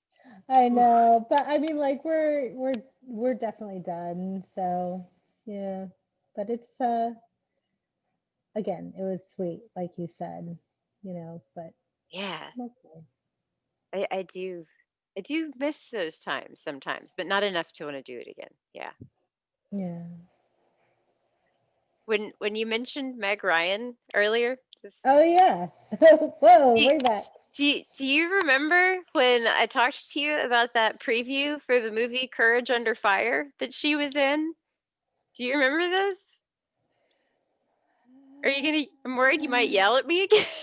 Why? I don't remember. I never watched it. I never I watched that know, and you never damn watched movie. it because you Like, swore I ruined it for you. I did? Yes. Oh boy. Well, I'm just excited to see if me telling you this makes you remember. Like the previews for the movie Courage Under Fire come out, and I never saw the movie either. But in the preview, Meg Ryan stars in it. And Yeah. and she's the pilot, and then the whole setup of the thing is she goes down and she dies, and posthumously they're trying to give her the Medal of Honor, the Medal of Valor. Congrats.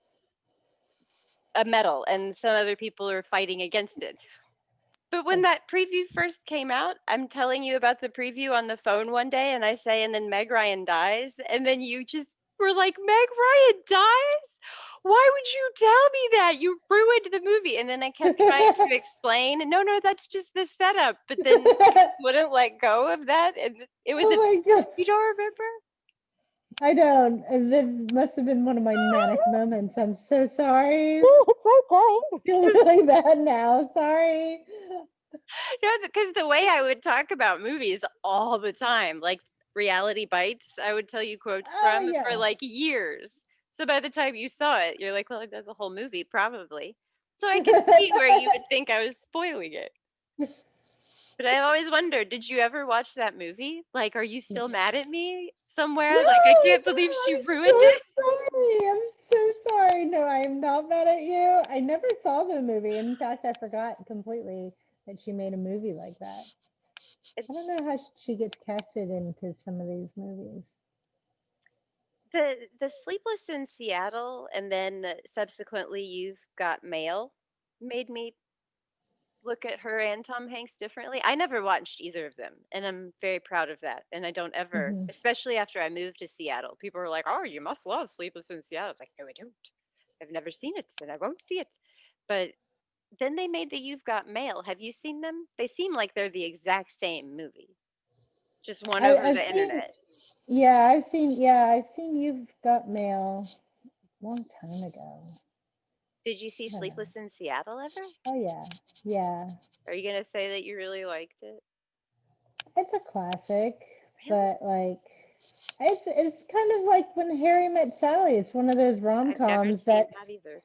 that's just kind of like a little classic, rom-com. But teach their own, I guess.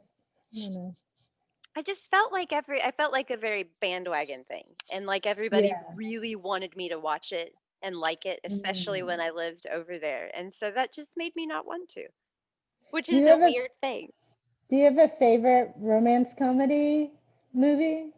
Ooh. I know, or maybe list a few. Like I one. really like the movie He's Just Not That Into You. Oh yeah, yeah, yeah, yeah. That's a good one. It's cute. Why, do you have one in mind off the top of your head? Like off the top of my head, and it's a classic. It's the Philadelphia Story. Like the The with movie Philadelphia? no the Okay. no no no the Philadelphia Story with Katharine Hepburn and Oh, um oh my God, he's in A Wonderful Life. That actor, Jimmy Jimmy Jimmy Stewart? Stewart. Okay. Yeah, Okay. I love that film. The Philadelphia Story? I've never Mhm. heard of that. Like, what year is that from? Oh God, Like the it's an 50s? oldie. No, before that, I think. Hold on. Some of those old movies are good. Like some of the Marilyn. 1940. Okay. Oh, you should watch it. It's hilarious. Well, I think it is, but that's just me. Did you ever see Breakfast at Tiffany's? Yeah, I like that yeah, one. It's sort of a love story, I guess. I guess not really yeah. a rom-com. And another good one was, as far as oldies, would be Barefoot in the Park with Robert Redford and what's her name? Barbarella. She's in Gracie, Frank and Gracie. And Um, she's in Barbarella? That yeah, lady? yeah, that lady and Jane Frank and Fonda? Gracie, Jane Fonda and Okay. Robert Yeah. Redford, Barefoot in the Park, and then Katharine Hepburn, The Philadelphia Story. If you want Aw. like good classic rom-coms, those are great. I I don't like know. some of those older movies so much. Like Breakfast at Tiffany's is good, and then Some Like Yeah. It Hot.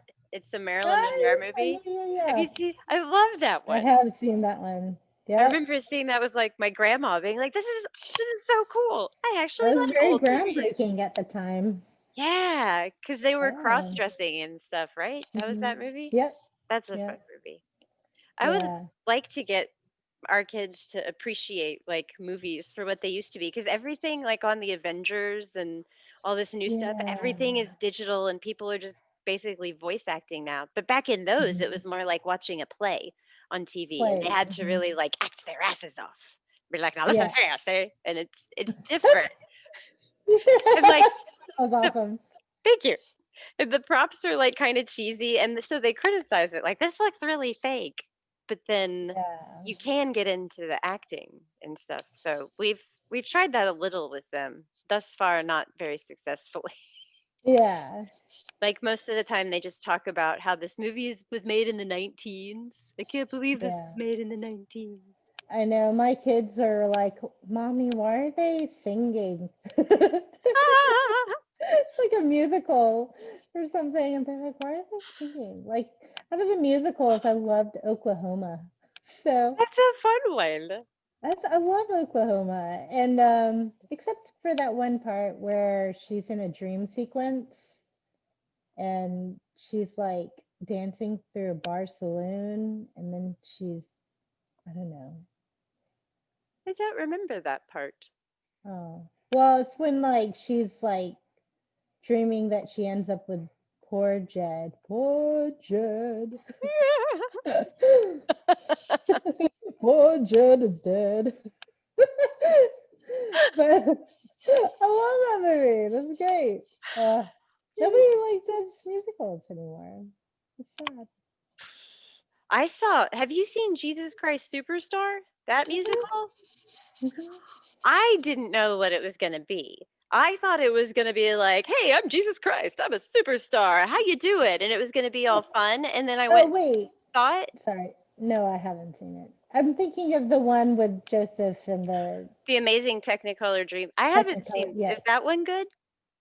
Yeah, I like that one, but I haven't. I'm sorry, Jesus Christ Superstar. I haven't seen that one, but Well, I heard about it. it is not him being like, "Hey, I'm Jesus and I'm a superstar." It's just people crucifying him and it ending very, very sadly. I hated Oh. hated it so much. Maybe if I had known, like I should have known, because my dad's a preacher. I know how the story goes. But my only context for that musical was like in at Marshall, the Hmm. trombone section, because they Hmm. behind me, they would play that line, that da da da ba ba ba ba ba ba ba ba ba. And that Yeah. was the only line of the melody that they knew, but they would play it, and then everyone in the band would be like, "Hey, this is awesome. Jesus Christ Superstar." And then I thought it would be a fun movie, like that little bit of the song, and a fun show, and it was not. It was just like It was not fun. it was just, you know what? He dies, and that's the end in the musical too. Oh, it just ends in the dark with him going, "Forgive them. They know not what they do." And then the lights go out, and he's dead. Like, why didn't they add the resurrection part? I kept waiting for that to happen, for him to be like, "Oh, I have risen," but they didn't, and I just really didn't like it. I'm sorry if other people love that musical, but it just bummed me out. Oh, so yeah, it's not like a disco show. If you ever do see it, it is kind of a bummer. Hamilton was good though. I don't like that I liked it. So I tried watching it because we have Disney Plus, and I couldn't get into it. I needed to watch it again. Maybe it was just the mood I was in. It was more of Huh. a mood like I don't know what to watch today. Oh, Hamilton's on, so I watch a Okay. little bit, and I'm like, I don't know. I didn't get it. So like, but then again, I kind of hopped into it, and I was already in a mood like, click, click, click. So. Just like, let's see if this holds up to my judgment. Nope. Hard pass. So I mean, like a lot of talented actors, songwriters, and everything. Nothing. I just I have to try it again. I don't know. I asked my brother. He said he tried to watch it. And he couldn't make it either. I'm like, I wonder Huh. why. 'Cause so many people love it, and I just haven't. I don't know. I That's need to try it. funny. Because I didn't think I would like it, and because it was like the bandwagon thing. My family has been talking about it Right. forever, and people have been referenced. So I was kind of over it. And Eric felt the same way. But then we got Disney Plus, and we thought we haven't watched a musical in a while. It's here. Let's Yeah. check it out. And he and I both got really into it, and really, really Really. liked it, like a lot. Yeah, it was real. It I think did I in the only beginning, it took a bit to get into it. It was kind of really? long, and at Okay, first that's we where I were was. very like, "This is kinda are we sure we're into this?" But Okay, then that's where I dropped off because okay, I watched like maybe the first 30 minutes and I'm like, it I'm was gonna a slow start, I feel like. Like, what okay. it took a bit of getting into it, but then I felt like it definitely got better and it picked up, and we walked into it Okay. expecting to not like it, but just wanted to see it because 'cause we'd heard about it, and then at the end, Right. we were like, "That was good." The ending Okay. was very good. And then just, like, learning the history of it because it's all this history that's apparently true, but I never knew or learned about, and so it was just really Hmm. interesting. So, I don't know, Okay. it might be worth another shot if you're ever in the Yeah. mood, but then it's a very long musical, so maybe start off in the mood for a musical. First act. Yeah, first act. You know Play on what some was intermission, yeah. a great musical? Was Camelot. The Monty Python thing? No, no, no. Oh, Like that's Camelot. Spamalot. Yeah, Camelot is it's just like if ever I should leave you, wouldn't be in summer. That's when Lancelot singing to Oh, Queen Guinevere. Oh, I've that was heard such a that good song before. one. Da, da, da. Yeah, I anyways, don't know that one. that was a good musical. I thought you were talking about Spamalot, which was a really good musical I too. don't, I haven't seen that one. My older sister is the principal of the fine arts department at Hmm. Pflugerville High School, but anyway, she got us tickets to their production of Spamalot, and it was actually really, really good. Like, it was really good. Okay. We went to it was, like, probably a year and a half ago now, but anyway, I don't know if you can just get it Oh, on Netflix, but it was really good. okay. I didn't even know there was a Spamalot. Yeah. It's, and then there's the Book of Mormon. Have you seen that? It sounds really, really familiar. Okay, I haven't seen it, but I really want to. I thought maybe you might have seen it. But, No. it's the musical the South Park guys wrote about Mormonism, basically. Okay. Maybe that's why I heard it somewhere on the headlines or something. Okay. I would love to see that Hmm. because what I've heard about it is it's really good, it's really hilarious, and that it really just slams the Mormons, but that the Mormons took out an ad in all of the playbills for all of the showings of it that said, "If you like what you've seen about the Mormon Church and are interested in learning more, give us a call." And they actually used it to, like, up their membership. So I was like, "That's awesome. This is Everyone two should." references to the Mormon church. It's like, who are these girls peddling off the Mormon church? I guess that is a little weird. Do I think about Mormons a lot? I don't know. Maybe I do.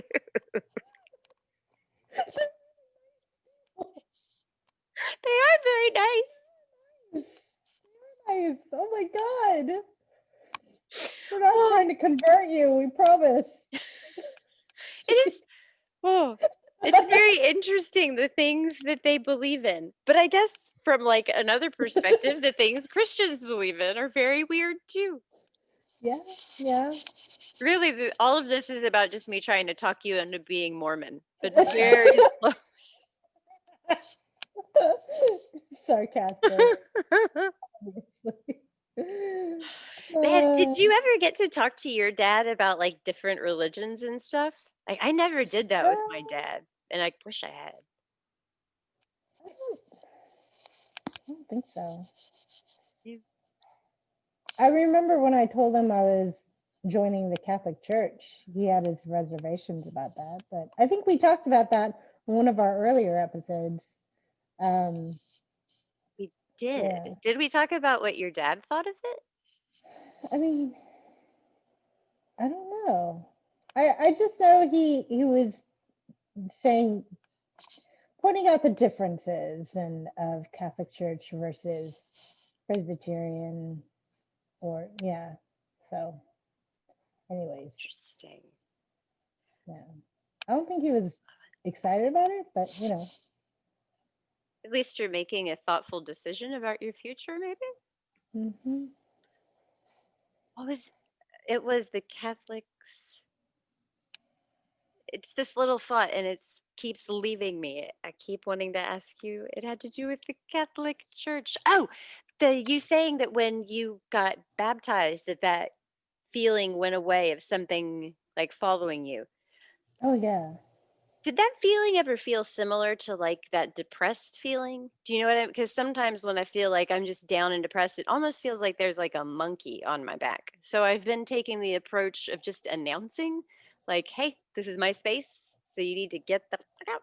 Like, if you wanna talk to me, that's cool, but you can't live here anymore because I don't wanna feel this way anymore." And it feels like that does something, but I don't I just Hmm. wondered if By confronting, addressing my fears, because or for me it felt like just like, I don't know. It felt like a negative force that was, I don't know. did it feel could you physically feel it, like, in your body, you know what I mean? Mm-mm. No? No, no, I mean, like, not in the sense of like, oh, I'm a host to something evil. I didn't feel like that, but I definitely had those kind of,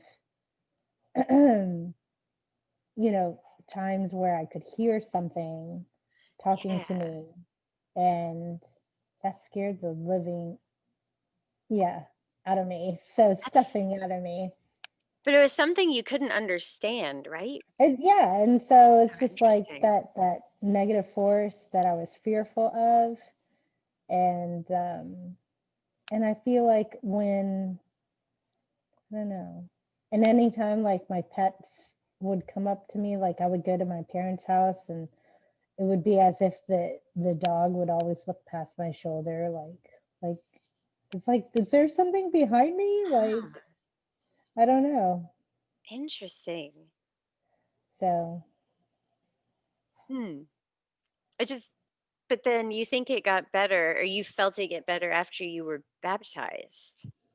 yeah, because I didn't have those feelings anymore. I didn't hear those Interesting. voices anymore. And I'm not trying to say like, I hear voices all the time. It was just like kind of like what you were saying earlier, like a lucid dream where like I was awake, but I was still asleep. But anyways, it was weird. Hmm. It's just I'm trying to figure out if 'cause I feel like depression and, like, anxiety are things that have hung over me for, like, forever, and then there's just been a powerlessness that comes with that, and sort of Hmm. like your option is to make do with it or to take a pill or it's just how your brain works, and so to think Mm, about it, like, maybe it's something outside of me, or maybe I could make it outside of me. mm, And maybe it's somehow because if you could do something to make it change for you, I just want to put myself in the position where maybe mine is the same kind of thing and there's something I mm, can do. You know what I mean? do. Yeah, I don't know what it was. I honestly don't. Like I was being haunted by some kind of demon or something. I don't know. I have no idea. Like all I know is that like ever since we opened Pandora's box per se, when we did that Ouija board, I definitely felt a shift, and Hmm, what I was experiencing was, it felt like a negative force around me. So, and interesting. it wasn't just what I perceived, but like what, like my my parents' dogs. Like it was weird. But then like, I don't know. I don't know. Hmm. Because I don't think I can be Catholic. Not that there's anything wrong No. with that. It's just, No, I don't know how to explain it. I don't know. I have no hmm, idea. Maybe it's all my imagination, to tell you honestly. I have no idea, but I don't know. I definitely experienced things that were unexplainable. And the only way I can explain it is being, yeah, pretty much like haunted by some kind of demon is the best way for me to describe it. And it just grew stronger at a certain point in my life.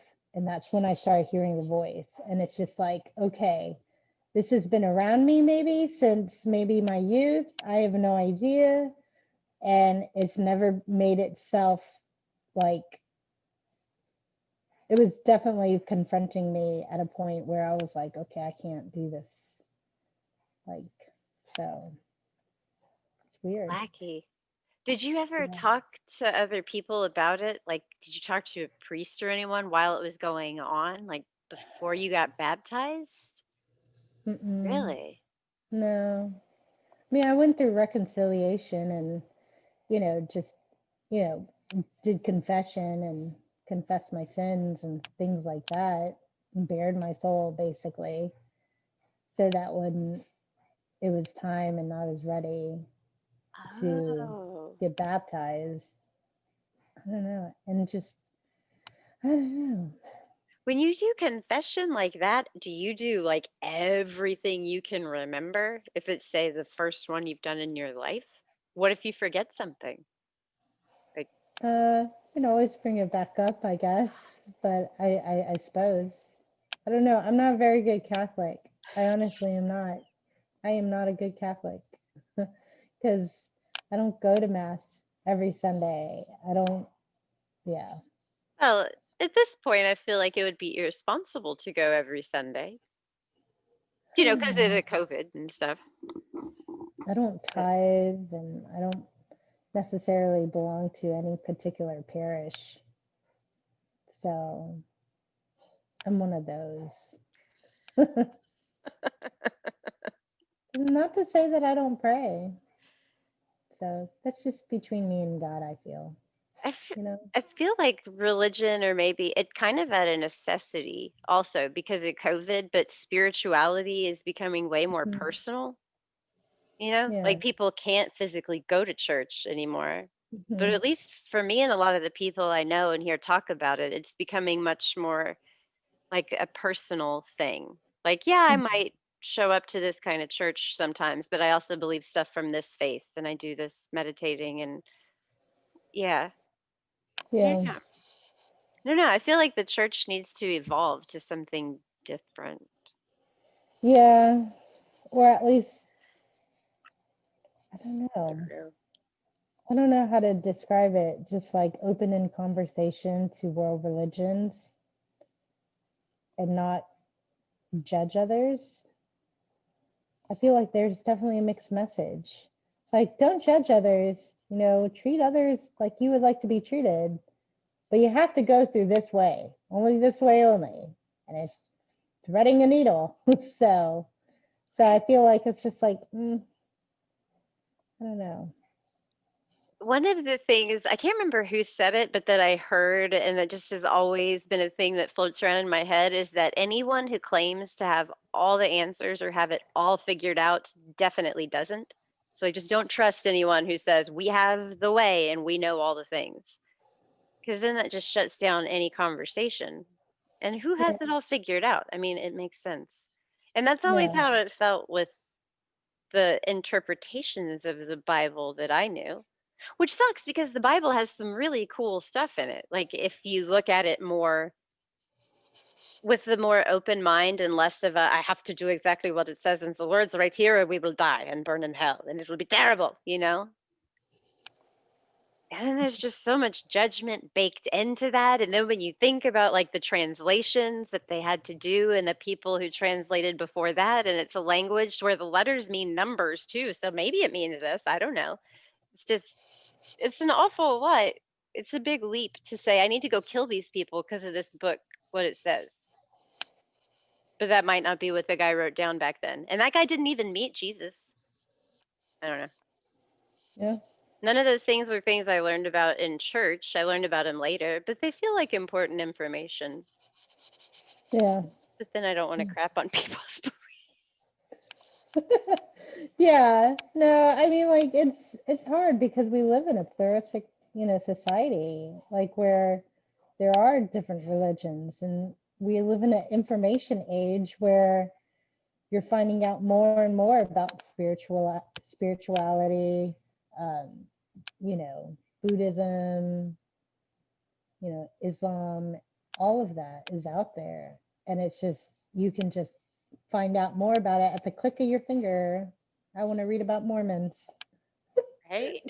So, yeah, so I think that's why we've kind of gotten to a point where it's just like, well, how can you be in one camp when there's so many others that have the same, I don't know, conviction, you know? Yeah. Like over in their camp, they know that they are right and that we're wrong, and they're Hmm. doing God's work by getting rid of those other people.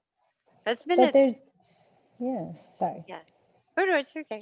That's been a Uh, thing with like Zoe and her friends, because Zoe is very Trump lost. No more Trump. We can forget about that. And I was like, no, we really can't, because that's half of the nation out there almost is very upset, feeling like we felt 4 years ago. And I don't agree with a lot of what's happening. And I don't think it's the best choices, but that doesn't mean that we can shut them down and tell them what they have to say doesn't matter. Like, that's their right as an American to shout from all the rooftops whatever thing they want, no matter how wrong or stupid it might sound to me.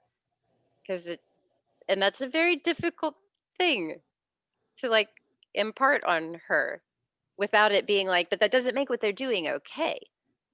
You know? Because it seems like yeah. to say, "I'm not gonna shun them and say, 'Screw those guys, they suck,' and I'm going to embrace them and see them as Americans," is excusing some of the negative stuff that's happened, and it's not. It's like, I don't even really understand how that works. You know, how you can say, "I disagree with you, but I love you, and we're gonna work through this." There's a, oh my God, why can't I think of, I keep on thinking UCLA, but I actually like, it's, oh my God, NCLU, is that it? I forgot. The ACLU? ACLU, yes, that's like, Okay. ACLU is a good example of that, like where it's all about equal rights, equity, civil rights, but they've also like, you know, been on the side of letting conservative groups, um, I think even the Ku Klux Klan, maybe I need to look that up before I say it, that they have a right to assemble as well. So it's just like, even though we don't agree with it, and historically ACLU has not done that, but like there has been, oh, let me look that up.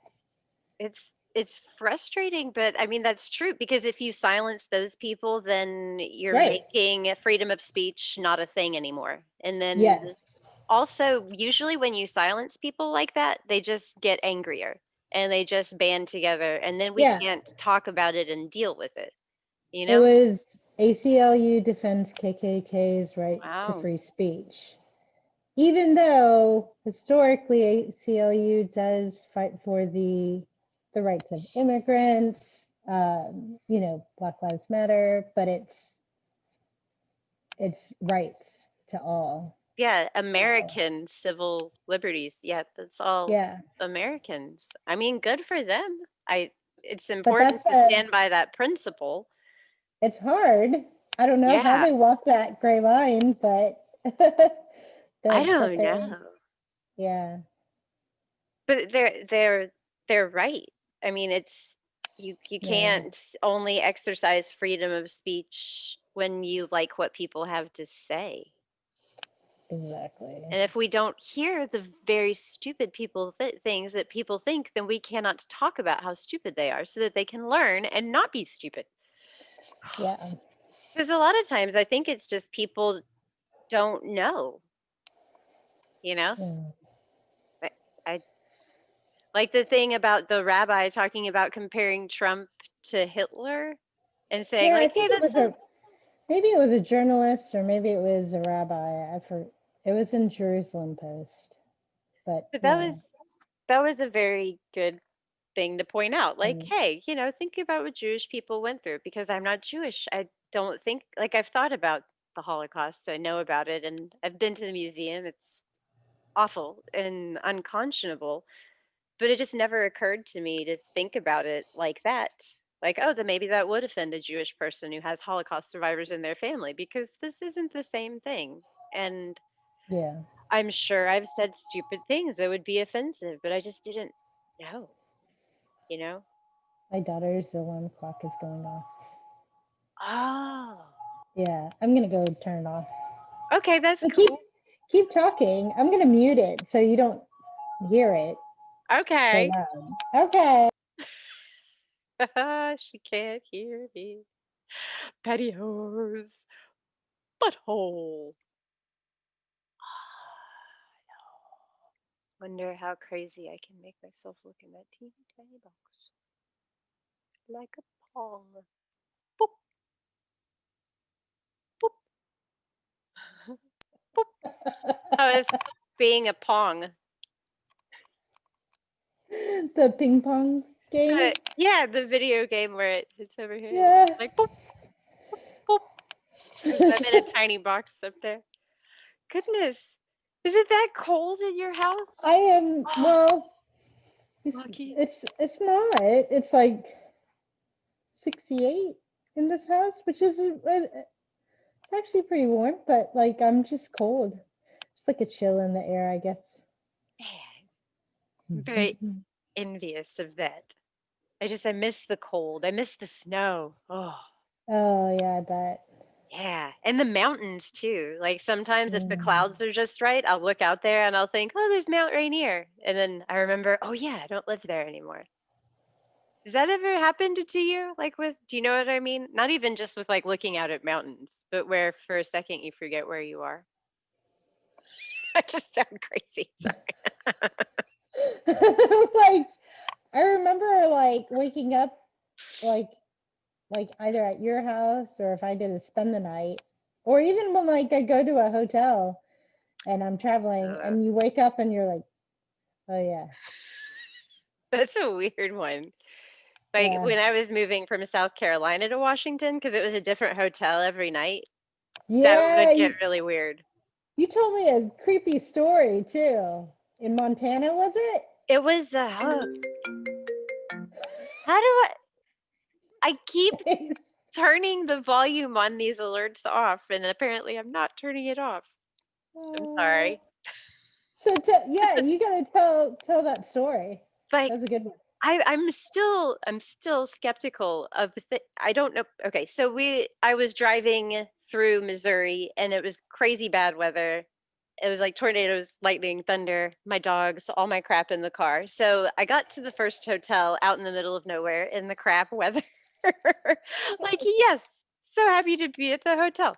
So I unloaded the dogs. Like it's two dogs, their bag of food, their bowls, and then I brought in all of the valuables. It was like 1,000 CDs, like 500 DVDs, TV, DVD player, because we didn't want to leave it out in the truck or trailer in the middle of nowhere where it could get jacked.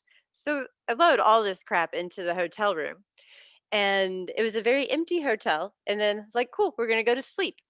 And then it was like someone started walking around in the room around us. Just it sounded like people partying, doing cartwheels. It was just crazy. Da-dum, da-dum. And then footsteps and then more da-dum, da-dum. So then I called the front desk and I said, "Hey, people in the room next to us are being loud. We need to sleep. Ask them to keep it down." And she was like, "Okay." And then 10 minutes later, it was the same thing. So I called back again and she was like, "Yeah, I'll check again." And said, "Okay." And then 10 minutes ish later, it's still going on. So I was mad at that point. And I came out of the room and I walked downstairs, like it's down this hallway, and then down the stairs, and then down another hallway to the front desk. And I was like, "I don't know what's going on, but it's so loud. And I don't know what you've said to them, but they're still being crazy loud." And she said, "I don't know what to tell you because there's no one in that wing of the hotel but you." And I was still convinced there was someone there. So I said, "Can you come with me and hear what I'm hearing?" And she was like, "Sure." So she walks down the hallway and up the stairs and down the hallway and just stood in the hallway with me. And it was the same noises like thump, to thump, thump, like someone walking around. And she just went, "Oh, that's really weird. Oh, that's really creepy. You know, they say some guy died in here. Charlie, the only ones in this wing of the hotel. But that is really weird." And I was like, "I'm out. That's it. I'm leaving." And I packed up the dogs and all the other stuff. And she's like, "I can't give you your money back." I said, "That's fine. I don't care." And I left. It freaked me out so bad. Like, Oh my God, it was that's terrible. ever since then, I've tried to put it together Oh, in my geez. head, like, what? Is it there? What happened? No, my cat just came out from underneath the couch.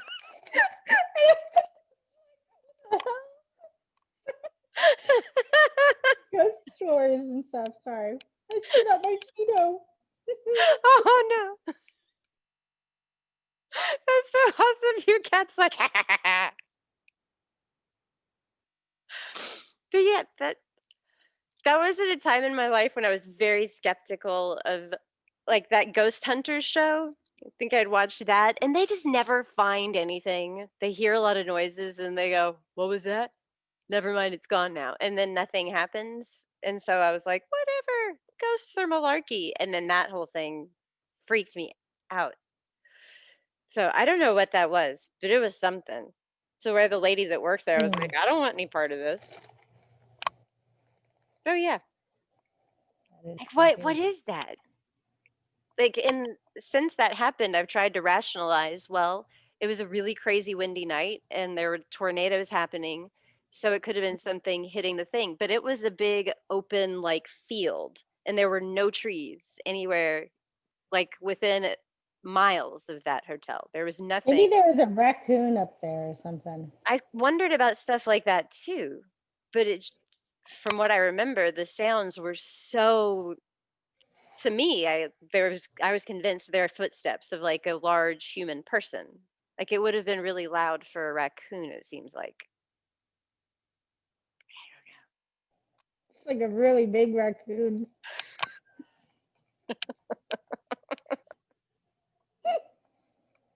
I mean, that's what it was. Maybe it's a mutant raccoon in the roof. Wait, figured it out. That's scary too. That doesn't make it feel any better. Like, oh, it's a 500-pound raccoon. Does it have rabies? Really big raccoon, 500 pounds? I, I'm bad at estimating like sizes. Goodness. That's hilarious. In my head, it's this big fat raccoon, but it's got the same teeny tiny feet. I don't think if it was 500 pounds, it would be moving. See, probably not. So that theory doesn't add up. So yeah, it could have been 500, maybe like 150, but That's still weird. A dog-sized raccoon. what dog do you know that's 150 pounds? What? Do you know dogs that are 150 pounds? My doggy that I had before Doug weighed about that much. He was What? 145 pounds. He was a big boy. Wow, what kind of dog? He was a rescue, but we postulate he was probably an Irish wolfhound Okay, of that some makes sense. sort. He was very Mhm. like super tall and lanky, but he was very big. So yeah, he weighed almost 150. He's a big boy. Anyway, maybe he was the raccoon.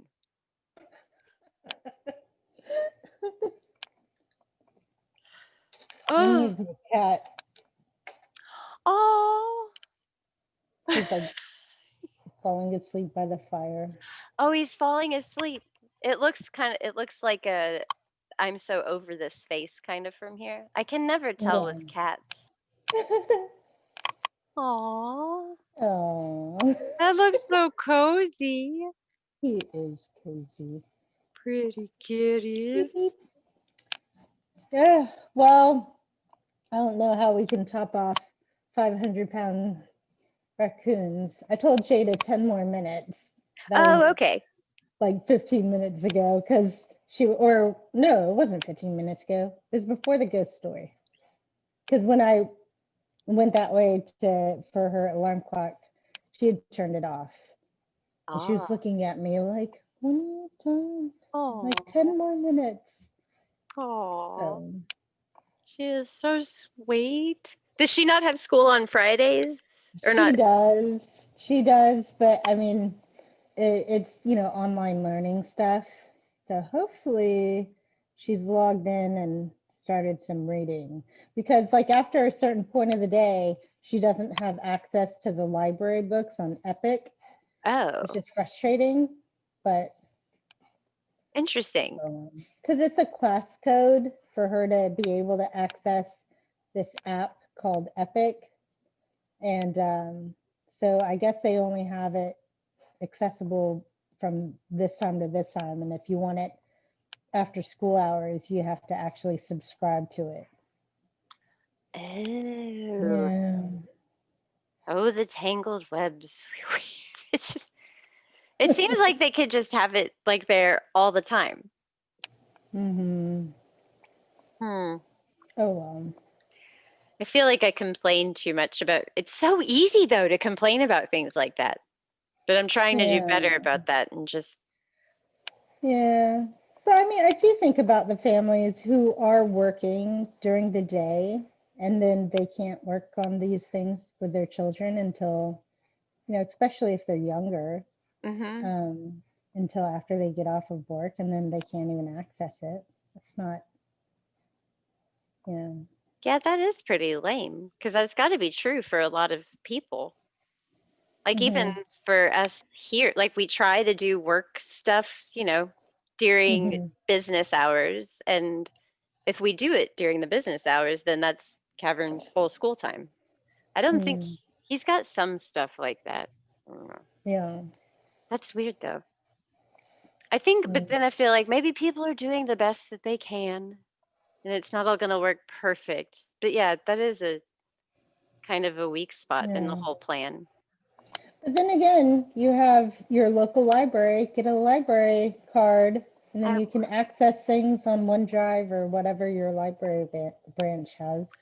oh So, yeah. They do have everything kind of online now, don't they? well, some books, not all of it, Yeah. not the entire catalog, but yeah, it's like, and that's free.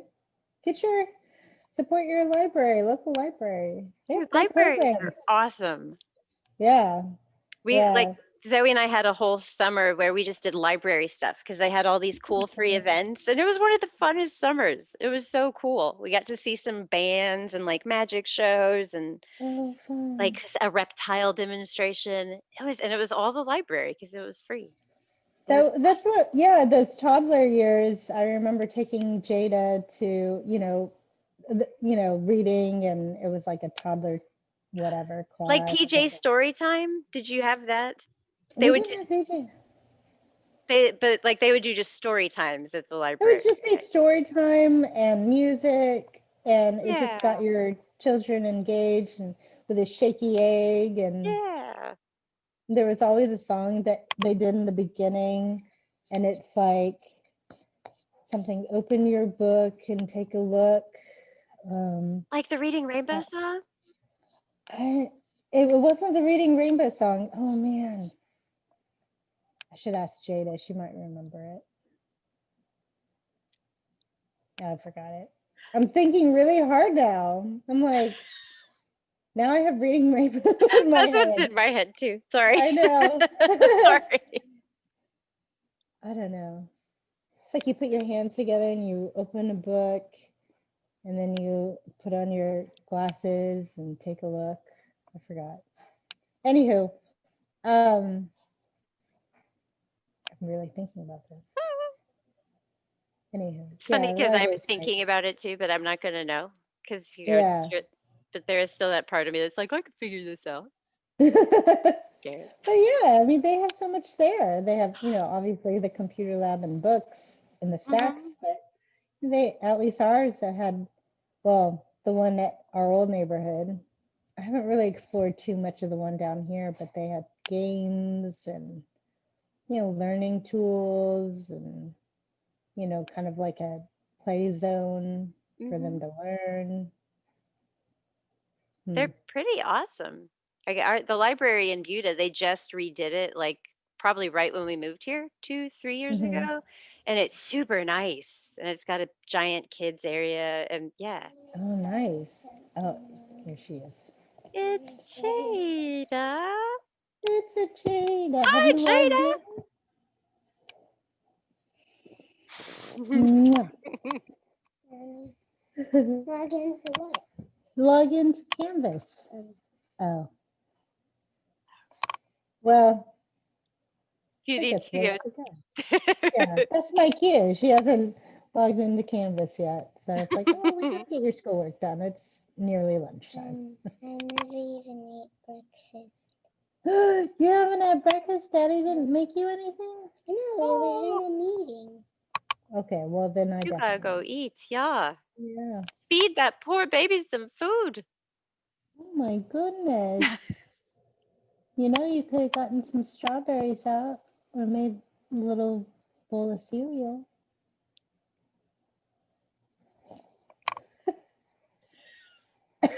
Oh my God, she needs food.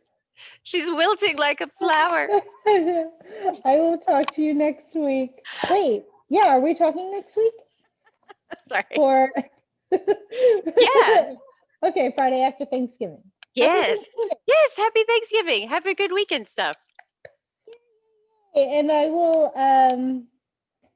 yes, I will actually email the email that you send these links. Is that what you want me to use? Yes. And I'll send you the things. Yay. That's awesome. Thank you so much. Okay. You're Have fun welcome. eating, Jada. Oh wait. Oh my God. It's a milkshake. This is our closing act. I feel like. Oh my God. This Kuo is like right there. Oh my gosh.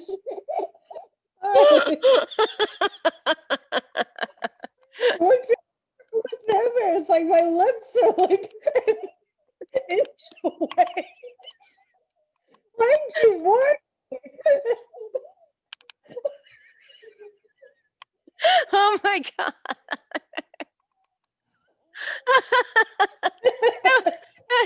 Like right at your eye and everything. I know. I'm like, oh my God. No, it's Meow's head. Meow's head. Okay. Next Would have been really bad if I had leaned over just a little more. Oh man. A lot. That would have been a lot to process.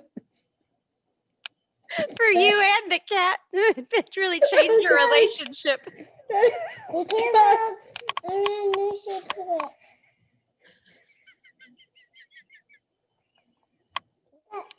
That's sick.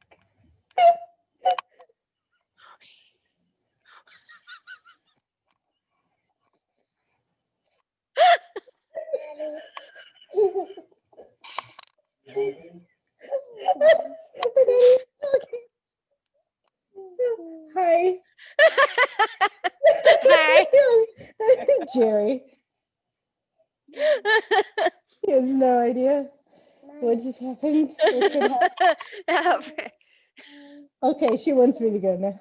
Okay. Bye. Have fun eating breakfast. Okay, bye. Okay, bye. What?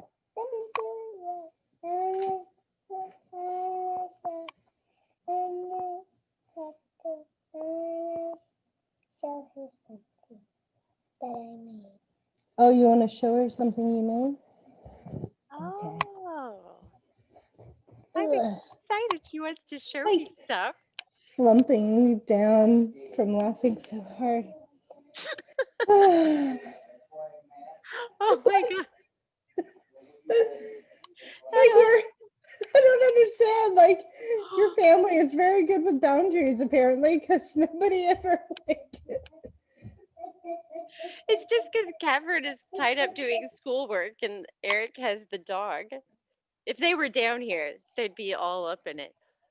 Oh, what is that? That's awesome. It's a yellow freezer. Oh, it's here. What It's a is yellow freezer.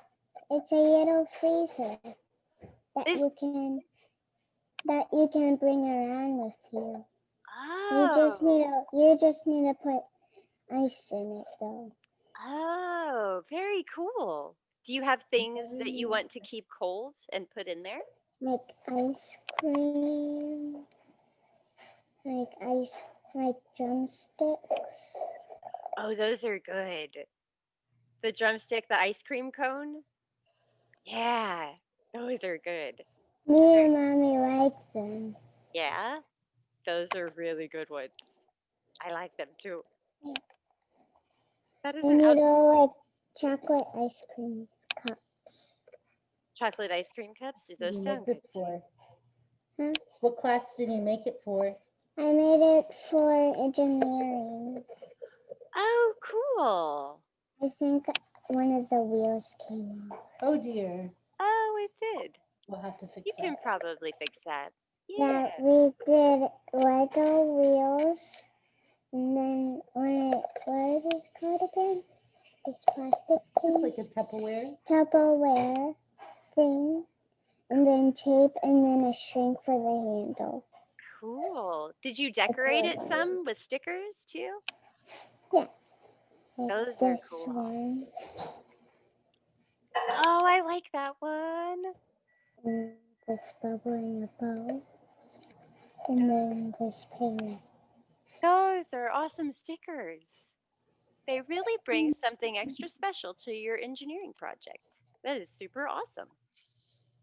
When you look in the bottom, you can see the Legos. Yeah, that's kind of cool.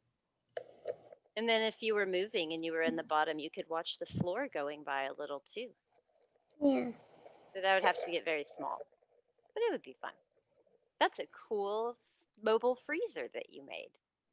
yeah, but it's a small one. It is. It is the perfect personal size. It's like a cat size. It's the cat. Does Milkshake get in the little freezer? No, sometimes I pretend it's like a little truck and I tow some of my stuffed animals around. Oh, oh, your stuffed animals. Yes, That's a very excellent ride. sometimes I like pretend it's like a car or an airplane. That's fun. Do you pretend And it's a boat? yes, sometimes I do that as well. And the carpet's the water because it doesn't do that good on carpet. It has to go like this. Wobbles. It has to wobble to get over the carpet because it's soft and it's sometimes bumpy for the tires. But it works on the tiles and wood. Okay. That makes a lot of sense. So if you have it on the tiles or the wood, it just rolls right along really nice. Yeah, but if one of the tires are missing, it doesn't go that well. That's definitely true. But that seems like it's something you could definitely fix. But sometimes Milkshake gets the string. One time Milkshake played with the string on this, and then he'd been walking around with it, the string, and it was attached to the freezer. Oh boy. And so then Milkshake, he'd been like towing it around. Oh, you But we was? still haven't we haven't tested it yet. Oh, okay. Maybe Milkshake was trying to test it. Or But maybe he likes strings. he just likes string. When he sees string, sometimes he'll go by it. Are you seeing if your mommy likes strings? No, I'm just tickling her. Oh, you're just tickling her.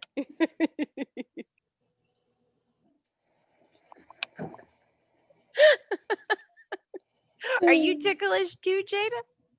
Yes, Yes, I am too. I'm tickle. Mommy does this, crack an egg. and then, Oh, but with her hand. Like I crack an egg. that little tickle. Zoe does that to me, and it tickles. It tickles so It much. tickles so much. It does. It's a very tickly one. Some, and one time I put it on on the table, and then she got the string. It's I have the string. Milkshake got the Okay. string? And then I was eating my lunch and watching like videos on YouTube Kids, and then Milkshake got the string. And then when I looked at the freezer, it was moving because Milkshake was walking. And sometimes, and one time Milkshake sat by me, and then he gave me a kiss, and then he sat by me again. Aw, he gave He you a did a kiss? nose kiss, a nose kiss. That's He so He sweet. did this. Oh, he did it on your nose like that? Yeah. That's so cute. And then Milkshake, he was going to the kitchen, and then I was going out of the kitchen, but we both went the same way. And then Did you bump into each other? no, and then I saw Milkshake coming towards me, and then I was like, Milkshake! Oh, he's And such a then sweet kitty. and then I came to him, and he didn't even run away. But sometimes when I go by him, he just runs away. Oh, he But did. he didn't go away this time. And then I've been hugging him. And I was Oh, hugging him. oh. So you're getting some good cuddles now with Milkshake. Yeah. Oh, that's so nice. He's such a sweet kitty. Yes, and then we clipped his nails. We were going to paint, but then we clipped his nails because his nails were super sharp. Oh, We just wow. clipped the top of it because the top was super sharp. And then we found a super sharp one, and then Mommy clipped it. But I had to be near Milkshake. Oh, were you helping Milkshake feel safe and like telling him? Aw, that was very sweet. It probably helped a lot. Yeah. He's like, I don't want my nails to be clipped. Yeah. He just doesn't know what's going on. It might be really scary for a kitty.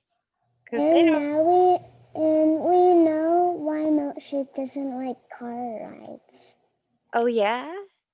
Because he got car sick. Oh, he did? Yeah, we dropped Jack off, and then when we dropped him off, we put Milkshake in the back, and then he hopped over where I was, but then he went by Daddy's seat, and then he went like,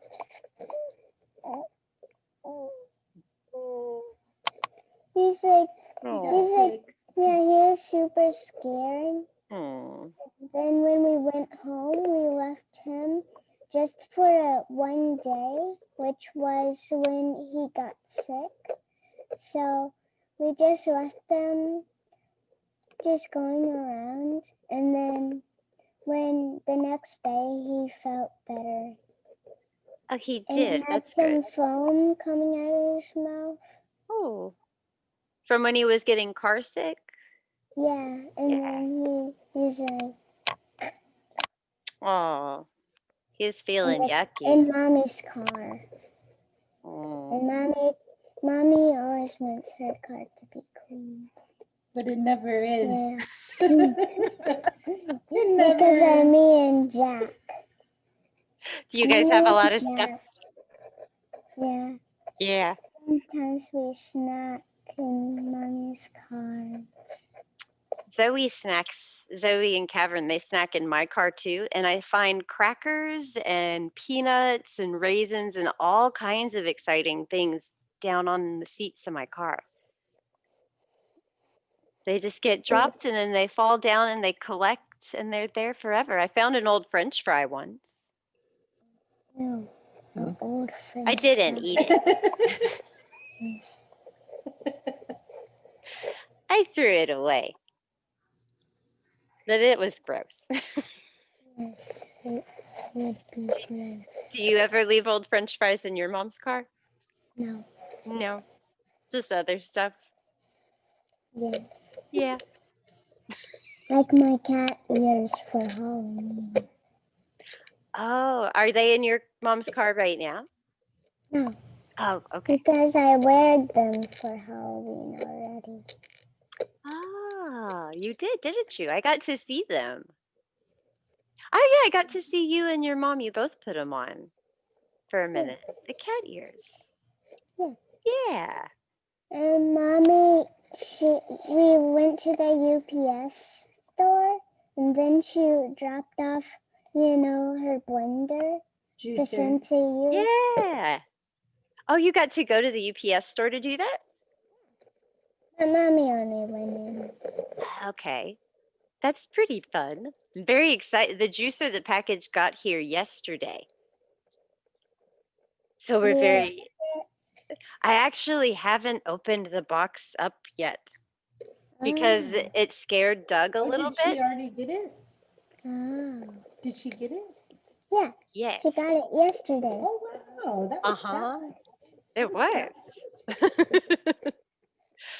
The box came inside and it scared my doggy. He was barking at it a lot, so I hid the box a little bit and I didn't open it yet because it made Milkshake a little nervous too, didn't it? When the juicer was out at your house. I think I No. remember that. Oh, no? No. Okay. He's just this much scared. Just, okay. Doug is definitely, he's probably about this much scared of the juicer. So he's more nervous. Doug, my doggy. He's scared of everything though. Oh. He's scared of you? Oh, he's not scared of me. No, because I try to be very nice to him and tell him it's okay and tell him he's a good boy. But when he hears loud noises or if he Just sees, like Milkshake. yeah, When Mommy vacuums or cleans the carpet with like that cleaning carpet thing, or when the cleaning carpet guys come, Milkshake always like gets scared. And when we used the blender before, he's like super scared. He was like this scared. oh, that's pretty He scary. hears loud things. He's like this scared. Oh, the loud things probably surprises him too. Yeah, those kind of things scared Doug too. But Milkshake, he goes by the fireplace a lot because he likes it. Because when we put him by the fire once, but he didn't go by the fire on the poof. On the poof. On the So- poof? Yeah, the poof. We call it the poof. It's like a little ottoman. Oh, okay. And then so he went to the dog's toy bucket. And then I empty it out with all the toys, and then I put it Oh, by the fire, and then oh. we put a blanket in it so Milkshake can nap in there. And Is then Milkshake in there right now? No, not right now. He's somewhere. Okay. I think. He's just not in there right now. What And a then cozy bed. one time I put stickers on the side. Those I'm are gonna find- awesome. I'm gonna find Milkshake with string. There you go, All Mom. right. Do you want me to make you breakfast? Lunch? Brunch? Wow, that was a good conversation. That was. That was really good. I think it's cool. That was so fun. Yeah. I was like, oh, wow. Is she at the age where she's just now kind of starting, you're able to have real, like, oh, we're having a conversation? Because I feel like that happened with Zoe kind of around that age. Yeah, because I mean, like one of her friends has tried to FaceTime her in the past, and she just wouldn't, like I don't know, she just get shy or she would kind of shut down and go off and do something else. But I think maybe doing this online learning stuff has kind of conditioned her to stay put and engage and Yeah. yeah, too. So, but yeah, that was actually pretty good. Yay! Did you have milkshake? You can say bye so I can start making your brunch. She's got to be You're so like, hungry. I know. I'm like, oh my God, I gotta feed you. Not to make you feel bad. Like Zoe will still neglect to eat breakfast and be like, "I'm so hungry, I haven't eaten." Oh, can you hear me? Yeah. Yes, I can hear you. Is milkshake? Oh, okay. All I could see was the backside and no head. Yay, milkshake! Aw. Hi, pretty kitty. How old is milkshake? Like 2? Aw. He's, well, she got him when she turned 5, so he's 2. Aw. 2, 3 cuties. Such a pretty kitty. For a second, it looked like the tail was growing out of your head. I think he is going back into his. Aw. He does like that spot. I would hang out there all the time if I was milkshake. That looks really cozy. Yeah. If I were a cat, I would be like, if I were a cat and Milkshake knew who I am, I would be like, hi Milkshake. And you could be 2 cats and hang out together? And what if I was a shapeshifter and then I could shapeshift back to my form? We talk about superpowers, and if we had a superpower, what would it be? And I would love to be unbreakable. And she said she would like to be a shapeshifter. That's cool. That's the Jackson. thing I always picked when we talked about superheroes. The shapeshifter? Uh-huh. That's a good one. And into a circle, square, triangle, cat. Yeah. You can do a lot of stuff with that. That's a cool one. Jack said he wants to be the smart one, the smartest one. the smartest, like the brainiac. Like the Egon, kind of, Yes. of the group? I was like, well, hopefully you use your knowledge for good. Aww. It's a bee. We're going to start beekeeping. That's a whole other thing. Yeah, because...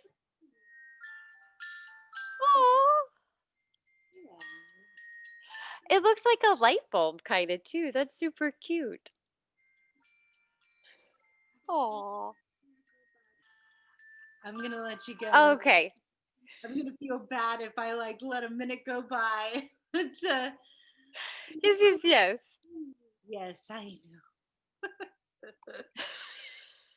Okay, well, bye. It's very nice talking to you both. Giving to y'all. Happy Thanksgiving to y'all too. Have a good week and stuff. Bye, Jada. We'll see you later. Okay. Okay. Bye bye. Bye. Okay, bye bye. Happy Thanksgiving.